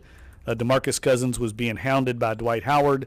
So basically he just got away from the basket and said, hey, Drew, take over. And he did. And really they couldn't handle him one-on-one. And that's a sign of progress and evolution. And these things do take time. I'm a guy that doesn't like all these excuses the Pelicans have given, but it does take time to figure out roles. And it seems like they're starting to figure out their roles, at least as far as closing out games. Yeah, and that really goes to Drew Holiday figuring it out, because he's not really known as an elite point guard in terms of passing and running the offense, but he's a great slasher and scorer when he has to be, and a great defender. And so at the end of the game, when you're trying to get stops and he's in one-on-one situations because there's so much focus on the 2 bigs, he can get into the lane, on a drive and hit a short floater or a layup like he did twice in a row during that critical juncture in the final minutes last night. Well, what I think is going to be interesting now, we see where the Pelicans are at. They're basically mired in that kind of second-tier playoff tier in the Western Conference. I don't know if they're going to be able to make a run and dent the top 4. I don't think they're going to drop below 8 and miss the playoffs. I think this looks like they're where they're going to end up sliding toward the end of the season. Does this team make a deal? Does this team make a trade to potentially vault themselves up into that upper tier? Do they even have anything that is of value to offer an opponent or opposing team or a rival team that would attract a trade that could get them to make this move up into the upper division? Because I think that's what it's going to take for them to win a playoff series. I don't know if they're going to be able to beat Houston or Golden State or somebody like that if they lose home court advantage, which is probably going to be that way if they're in the second tier, right? So I'm curious to see if Dell Demps makes a deal, and if so, what kind of deal they would make. Yeah, it seems to me like the best assets they have right now, just based on what I'm hearing, is a combination of their first-round pick as well as Etuan Moore, and he would be attractive, I think, to somebody just because of his outside shooting ability. And Darius Miller, who I think has surprised a lot of people in terms of how much he improved in Europe and has been able to make that translate to his contributions coming off the bench as a 3-point shooting wing here. Well, Dell can't trade him because he went to Kentucky and he has to have the entire lineup of Kentucky Kentucky guys players. you can get, man. So all Kentucky players. They finally went and got Russ Smith, finally wised up and got a Louisville guy on the roster. And now they're just loaded down with Kentucky guys. But it's driving me crazy. Darius was a leader on Kentucky teams that included both Cousins and Davis. And it is curious. I wonder if that would be any kind of consideration. I mean, at the professional level, you think they're just so focused on winning and that the guys would understand it, but that relationship goes back a long way, so I don't know how much of a movable piece he is. Well, if you can get something for Darius Miller and say you combine Darius Miller with your first-round pick, I'd do that tomorrow, and it's no knock on Darius Miller, but they picked him up they basically picked him up free. Mm-hmm. You know, I mean, they picked him up in the offseason, and kudos to Dell Demps and the scouting department for sticking with him and bringing him in because he's been a valuable contributor to the lineup. And I don't think anybody saw that coming. I certainly didn't see it coming. When they signed him, I thought, well, here's another guy they're just, retread that they're bringing back in. And he's been very valuable. I don't know where they'd be without Darius Miller. Yeah, it was a low-risk move, though, because it was non-guaranteed minimum. So, and actually, Etuan Moore's contract is now very much average if you look at it in relation to his production. Yeah, let's go to the phone lines. West Bank Rick, I'm sure, wants to chime in on the Pelicans. What's going on, Rick? How you doing today? Hey, I know one thing. I'm loving the way the Pelicans has been moving. Even though we lost that retarded game a couple of days ago where we had the lead and just couldn't finish, I think they like out of the 7 games they won 6. So to me, I'm impressed with just the way they went about their winning. And just to put out some stats, Drew Holiday, I think for the last couple of games or so, his average has been like 25 points a game. He's shooting 59% from the field. He's shooting 43% from 3. He's grabbing 4.5 rebounds. He's almost averaging 6 assists, 2 steals a game, and people was harping that he was getting paid too much money, but he didn't came into his own. And when DeMarcus Cousins, Anthony Davis, and Drew Holiday scored 20 points, their winning percentage is 6-2. So and people when getting on DeMarcus by his turnovers and all that. How many relationships you've been in where when you get back, get the person that destroyed the person that you with right now, how you got to fix that person to be not like that, like they was when they was with the other person. DeMarcus is that person. Where he was with the Kings, of course, it was everybody know how tore up the Kings was because how DeMarcus would throw tantrums and throw himself out the game. He hasn't done that here. He's been trying. The only thing we can knock on him is he's been turning the ball over. But that goes on with his past team that he was with, where he didn't care about it. Now he's trying his best not to do the turnover, even though it is still a high rate. He's really trying not to put his team in a bad position. He hasn't thrown himself out the game, and we could talk about his technical fouls because he haven't been getting that many since he's been with the Pelicans. He hasn't been ejected that many times. So DeMarcus, for me to say, hey, we need to get rid of DeMarcus, I can't see that because Anthony Davis get hurt almost every other month. And even though I love Anthony and he is the person that they need to start going through for the team to start winning, he is a viable part of the team winning. And for the other people off the bench like Miller and all them, you got the other guys that's coming off of injuries pretty soon, and then nobody's not going to think about this trade. Peace. Thanks, Rick. Laid it down on the soapbox, but I can't argue with anything he said, although I think there's more to the criticisms of Cousins than just the turnovers. I mean, he hasn't been a great defender, a great pick-and-roll defender especially. He does continually get into it with officials and opponents, oftentimes to the detriment of his teammates not getting back on defense, things like that, things that don't show up in the box score that I think hurt his team. But nobody can argue with the production he's putting out right now. I think he's played in every game, if I'm not mistaken. He hasn't missed a game, and he has curtailed the technicals. They were mounting there early in the year. He got some of them rescinded, and so I think he's in good shape on that part. Well, clearly the NBA refs have had other guys to move on, specifically Kevin Durant, Draymond Green having to hold Kevin Durant back, other guys. Rajon Rondo is getting technicals from the bench. I was actually about to say that. I was talking to Will Guillory yesterday. He was in the building, and me and him were talking about obviously the Pelicans. We were talking about them this season and kind of going forward. And he says specifically that they feel like Frank Jackson, number one, is starting to maybe really look like he could possibly maybe make his debut at some point this season, and they're hopefully expecting Tony Allen to come back within the next few weeks after his surgery. So obviously if they could get those two players, specifically Tony Allen, back first, and then maybe possibly get Frank Jackson on the floor at some point. Maybe. Well, what about Solo Hill?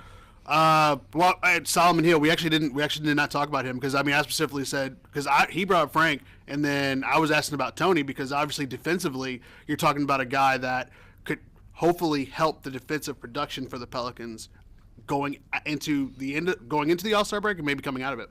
I really liked that last call. And what I liked about it was not only the research he did and the relevant numbers he brought up, but the nuanced element of it, I think, was that he's not saying that Cousins, in terms of his emotional intelligence and stuff, is totally rehabilitated. He's saying that he believes that's who he is. He's also saying that he believes there's going to be an adjustment period because he is still not one full season removed from the dysfunctional situation that he's been in for the last 7 years of his career. And so he's having to get used to his new environment, and the Pelicans are having to get used to him. But he's trying. I give him that. One thing with his turnovers, and you'll hear this from within the organization of the Pelicans, is they think that Cousins' heart is in the right place and that the whole team's heart is in the right place in terms of being unselfish. That they have one of the highest assist per possession rates in the entire league. And what's gone down is that they were a top 10 team in defense last year, and there's two reasons they see for that. One is the turnovers, which is basically like nice thought, bad execution is how they're seeing all the turnovers. They're not saying it's stupid basketball or anything like that. They see it as a sign of unselfishness that they just have to get used to the right balance of when to pass the ball. And then the other thing is Solomon Hill, they believed was a big reason for them being a good defensive team last year. And I think they're kind of banking on getting him back from injury for the stretch drive in the playoffs and that making a huge difference. Would be a huge addition once they get him back for a number of reasons, especially his defense. But I think he's the classic glue guy with this team. They've got 3 stars. He'd be the perfect glue guy. So let's take a break. When we come back, we'll switch gears and talk about Tulane basketball with Todd Graffinini, the voice of the Green Wave.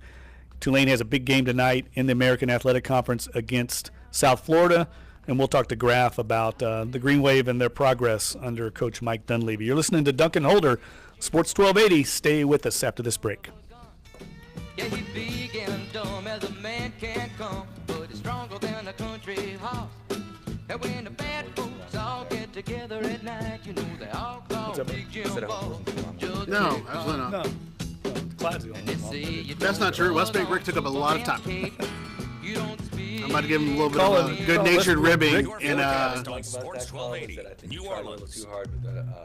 This report is brought to you by the TJ. Yeah, Ricky lost us on that, by the way. I'm meteorologist Shelby Latino. After a chilly start, temperatures will climb to near the 60-degree mark this afternoon under mostly sunny skies. We'll see temperatures falling into the upper 30s north of the lake overnight and upper 40s south of the lake, so slightly warmer than this morning for tomorrow morning.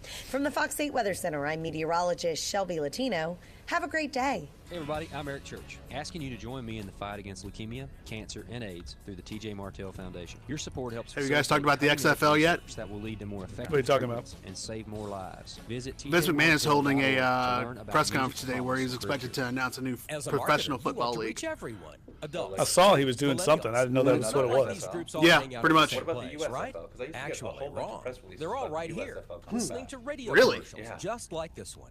Maybe that. Connect with 93% of Americans every week. That's more than that may be it too, because I mean, obviously, there's not a lot of information about it right now. It just says that today is going to be a press conference, and they're going to announce something. The people you want to talk to all in one place. You want to get to iHeartMedia.com and get AM/FM. Yeah, right. Because they want to have they want to get spring football. Katie Scott, you have to be excited about Katie's expanded second floor right. private dining room. Absolutely. Yeah, but how about my vast local sports knowledge? You know sports, but shouldn't we be talking about your award-winning Sunday brunch? I'd rather talk about the Saints and the Pels. How about your award-winning? Well, there's certainly enough soccer-specific stadiums they could choose from. I admit you have a great take on local sports, but what about Katie's award-winning menu? Okay, folks, I invite you to dine at Katie's. Eric and I don't have to brag about the food at Katie's. Yeah. The food speaks for itself. Katie's open 7 days a week in the heart of the city at 3701 Outlet. Everything looks good with your resume, so let's talk salary. Okay, can I use your desk phone? Sure. Can I get a price check on a software engineer with 5 years experience and good references? We're still in the interview. Okay, so we got Graf coming up. How we find jobs has changed. On Indeed.com, I know you'll weigh in our on Graf. company reviews give you the inside track on thousands of companies. You can research salaries, benefits, company cultures, and more. Search for greatness. Search Indeed, the world's #1 job site. Indeed is the world's #1 job site according to ComScore total visits. The Baseball Hall of Fame will be adding 6 players during its July induction ceremony in Cooperstown, New York. Chipper Jones and Jim Tomei were elected in their first year of eligibility. Jones named on 97% of the ballots. Vladimir Guerrero was elected in his second try, and closer Trevor Hoffman received the required number of votes in his third year on the ballot. That they want. Mariners designated hitter Edgar Martinez fell 20 votes shy with 70.4%. Roger Clemens and Barry Bonds also came up short in the balloting, although each saw a slight increase. Staying with baseball, Glenn Perkins has confirmed his expected retirement, ending a 12-year Major League career.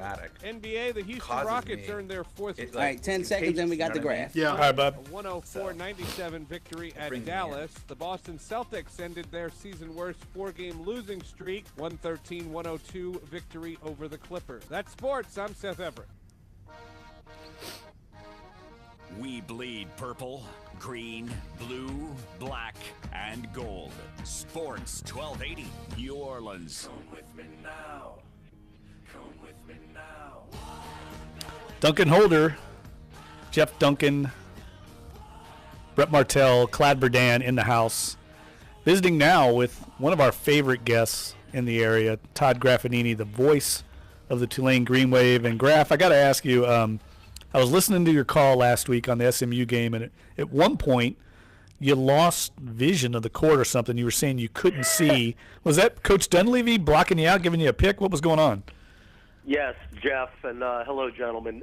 Yes, since they have extended the coaches' boxes that are almost near mid-court now, and if you're sitting next to the bench, sometimes, broadcast locations vary. Sometimes you're sitting next to the bench. Sometimes you're across from the bench, as I am at home, which I love.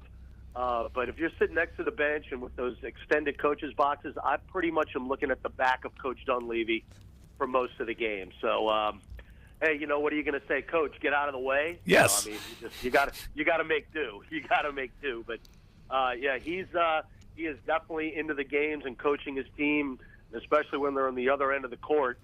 He is using that coach's box to its fullest. I had a chance to visit with Coach Dunleavy yesterday. I'm writing a column on the Green Wave, the progress they've made under Coach Dunleavy, and I want to get your thoughts on it, because the thing that struck me after talking to Coach yesterday is just how quickly this has come about. And I think after listening to him explain it to me, you have to give a lot of credit to him and his staff, the development that they've done. And I don't think you can look any further than some of the key players in the lineup. Melvin Frazier, all of a sudden is this, top scorer, and he wasn't a great shooter when he came to Tulane. And Ray Onaimbo is now one of the top three-point shooters in the conference. I don't think he was that a year ago. So you have to credit Dunleavy and his staff for developing these kids in a very short period of time. It's been pretty startling, right, Graf?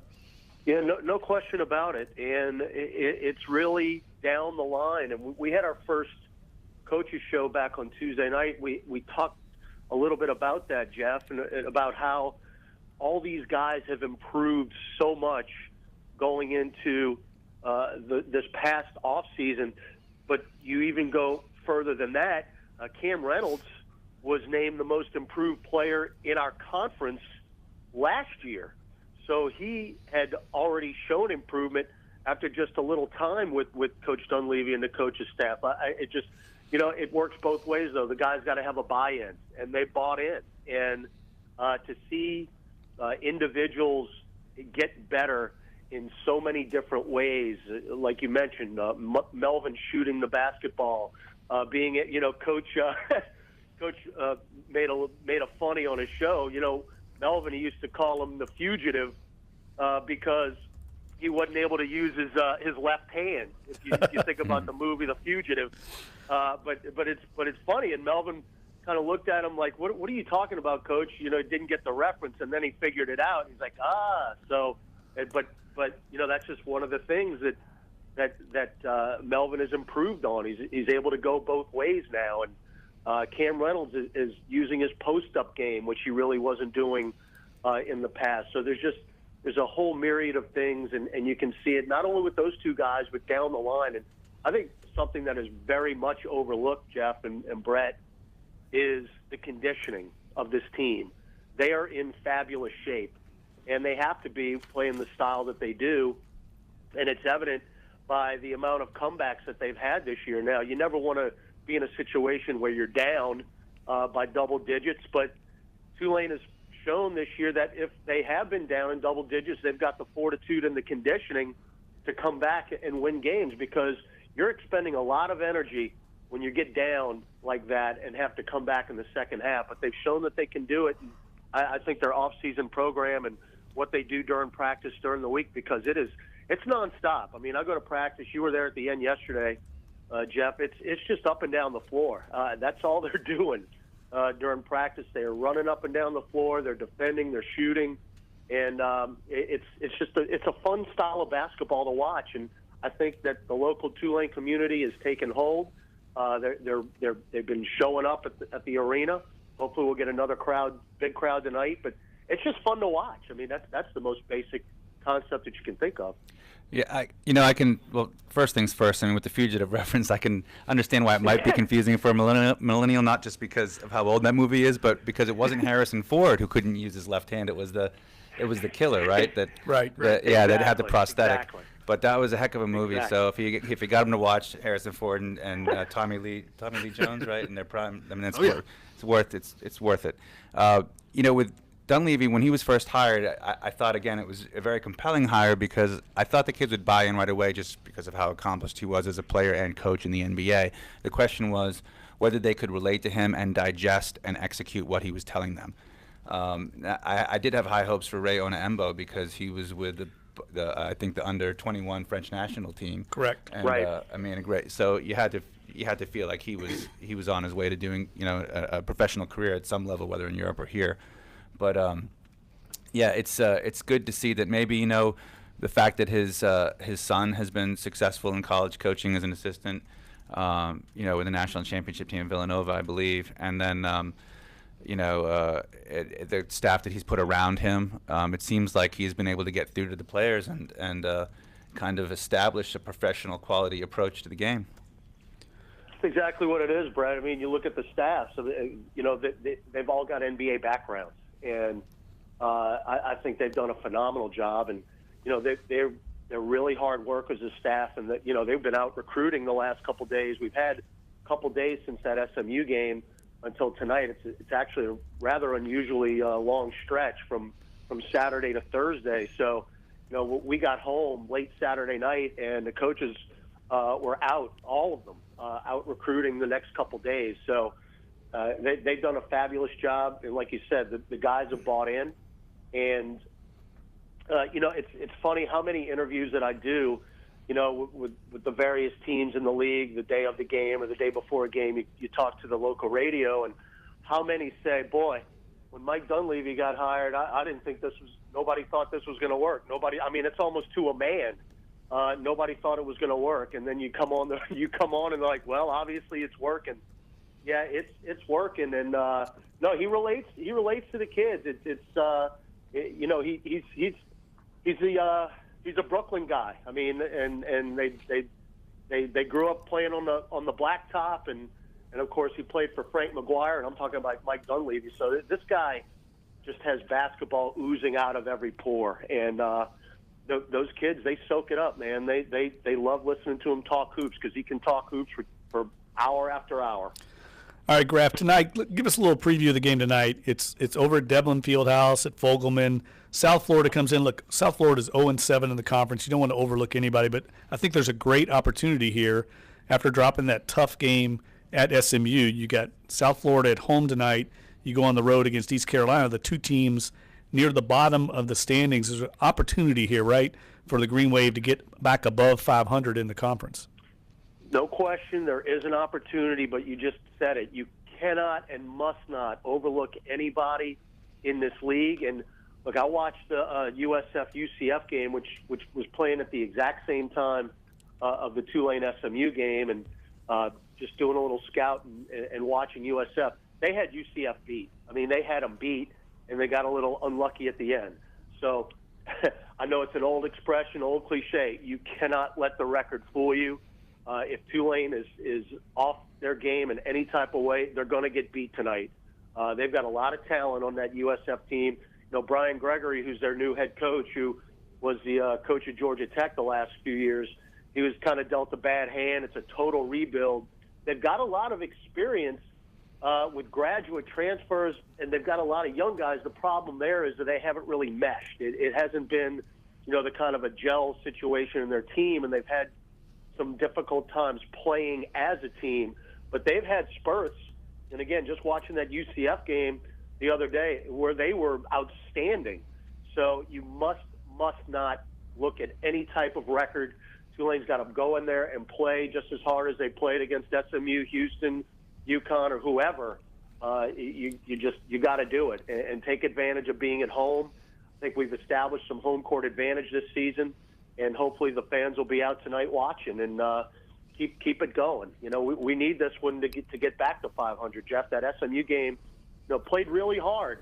Not a whole lot you could take out. You know, it was disappointing to lose the game, but you know, with 4 minutes to go, it was 59-57 SMU. So we were right in it in an arena where, you know, SMU's 64-2 in the last 4 years. So they don't lose at home, and we had all kind of chances to win. So it was good to see that type of effort, but you've got to establish and keep your home court in this league because the road games are really, really difficult. All right, Graf, I'll be seeing you tonight at the arena. Give the listeners real quick the rundown for tonight, what time you start the call of the game and everything tonight. Yeah, it's actually a late game tonight, so you got plenty of time to do what you need to do. Grab some dinner, go to your local watering hole, and get ready to go. Pregame's going to be at 7:30 right here on 1280. Tip-off is at 8 p.m., and it is a whiteout, so you're going to wear something white. And, again, hopefully the students will show up. I know you talked to Coach about getting the fraternities involved, and I think we're going to see them again tonight. I know the football team's going to be there. So it hopefully is going to be the kind of environment we need it to be each and every night, but especially coming off the momentum of that Houston win. So, yeah, 7:30 pregame, 8 o'clock tip on Frette Street. All right, we'll see you at the gym tonight, Graf, and thanks for joining us as always, buddy. Looking forward to it, Jeff. See you, man. We'll see you, Graf. That's Todd Graffinini, voice of the Tulane Green Wave. Does a great job. If you listen to the Graf call a game, you know he does not lack for passion. No, and I would say, you know, I mean, first off, you can make the game. It's such a cool place to watch basketball now, and the team's playing well. But absolutely, if you can't, or even if you can and you have one of those, I don't know if anyone still has the headphones with the pocket radios anymore. I don't see those anymore. You see those in some football stadiums. Like, you'll see some people with, like, the headsets and, like, the mini walkie-talkies looking like it's from, like, 1992. So, Graf, yeah, if you have one, I think it's what he is totally, 100% emotionally invested in the outcome. And his broadcasts have a lot of dramatic flair, you know? I mean, he combines, like, the professionalism of a long career in broadcasting with really a kind of a commitment to embodying, you know, he feels the pain of the fan. He even has that kind of neurotic kind of view of what everything that could possibly go wrong because he has that angst because he's watched how bad it's gone for Tulane for so long. But then when it goes well, it's the flip side is that he has that extreme joy because he's seen it. You know, he can appreciate how good it is when it goes well. So no doubt about it. All right, let's take one final break. We'll come back. We'll wrap up the program. But I agree with you on Graf. He's as good as it gets calling games. I love listening to his calls. And tonight, I'm actually going to visit with him at halftime of the game on the broadcast of the Tulane game. So we'll take one final break. When we come back, we'll wrap up the program from hour 2. We've survived with Brett Martell and Clyde Verdun. And you're listening to Dunc and Holder on Sports 1280, NOLA.com, the iHeartRadio app. Don't go anywhere.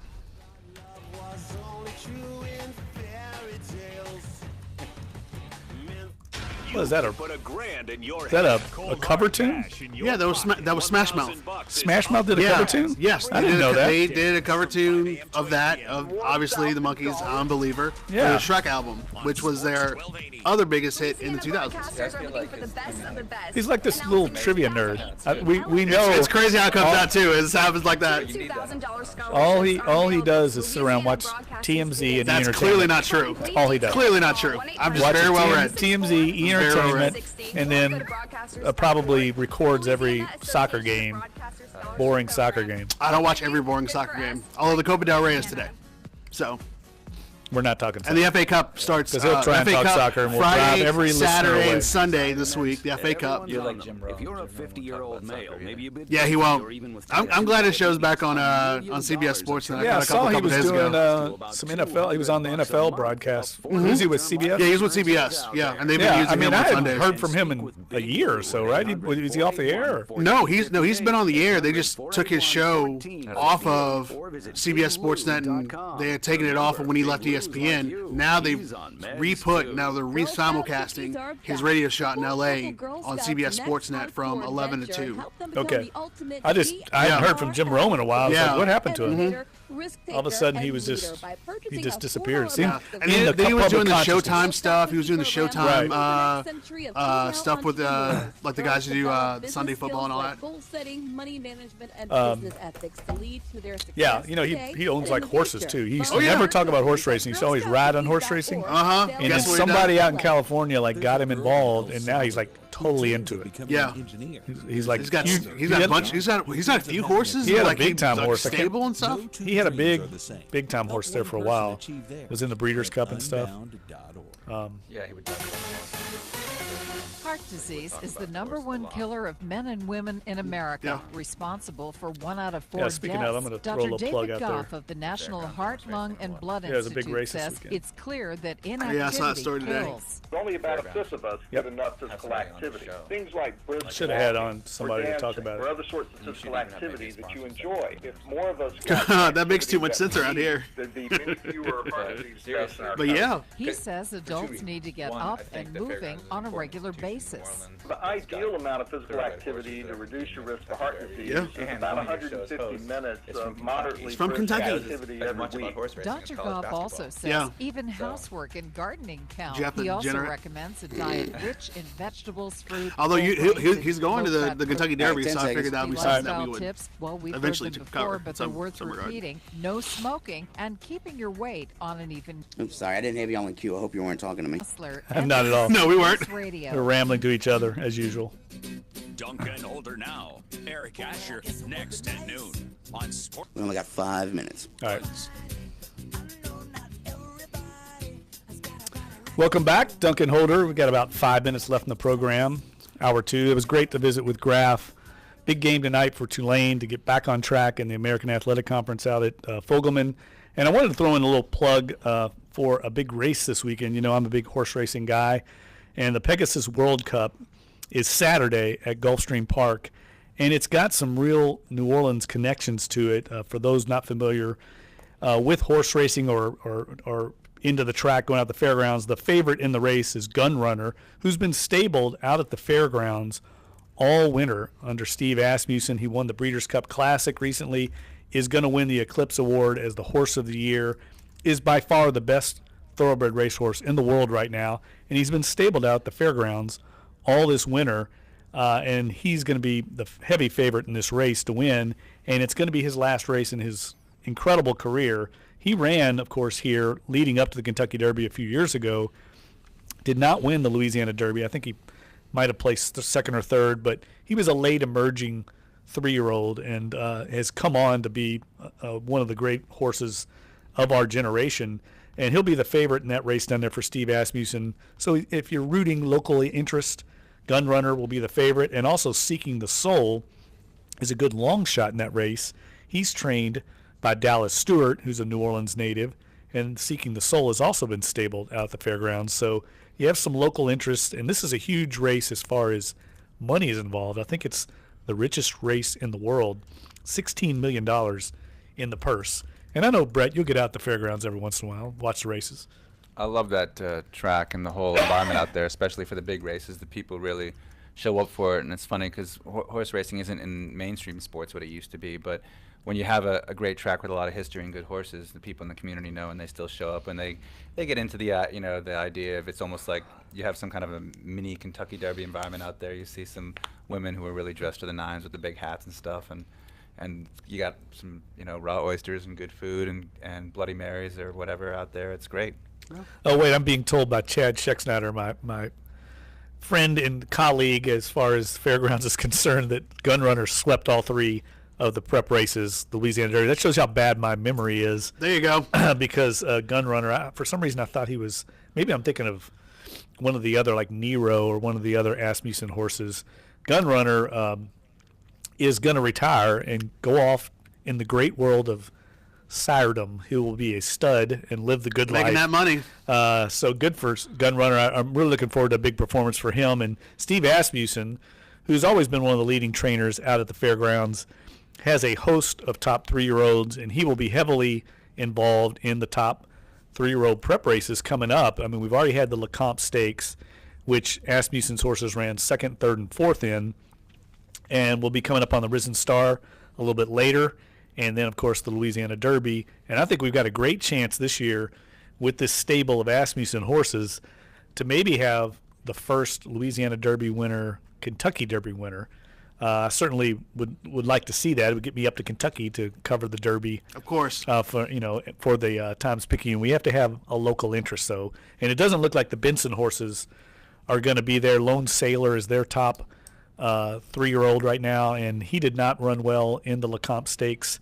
So I think they may have to regroup with Lone Sailor and see where he fits best. But right now their stable doesn't seem to have a Kentucky Derby caliber horse. But Steve Asmussen certainly does, and he will be a factor in the Kentucky Derby run, as he usually is almost every year. Yeah. So look, and hopefully we'll get out there and be able to broadcast Duncan Holder show from the fairgrounds in the paddock, because we need to get Larry involved in the great sport of horse racing. I think if we get Larry involved, I think there's no way he's coming out, and he's already got enough degenerative tendencies on his own, adding horse racing into it. All right. Well, look, Brett, thanks for pinch hitting for. I make the motion to have Brett come in pinch hit whenever he's available. How'd you like it? Did you have fun? Yeah, it went by fast. It was great. I love the radio, though. I also wanted to say I think Gun Runner is a natural name for a popular horse in New Orleans, considering that Jean Lafitte was a renowned smuggler, and I don't know how much it had to do with weapons, but it seems to fit in. No doubt. And that's why I want him on the show, for that. All right. I want to thank Josh Katzenstein, Andrew Lopez, Todd Graffinini, and Larry Holder for visiting today. And if you didn't get to hear the show live, you can always pick it up on iHeartRadio.com or also on sports1280.com, NOLA.com. We've got the podcast. And we will be heading back to the airwaves tomorrow with Larry Holder in the seat next to me. Looking forward to having Larry back. And that's it for today's show. Thanks a lot, Duncan Holder. Take care. When you don't have a big marketing budget, you have to wait until a little long there, a little long-winded. This year. Shut up! Thanks, buddy.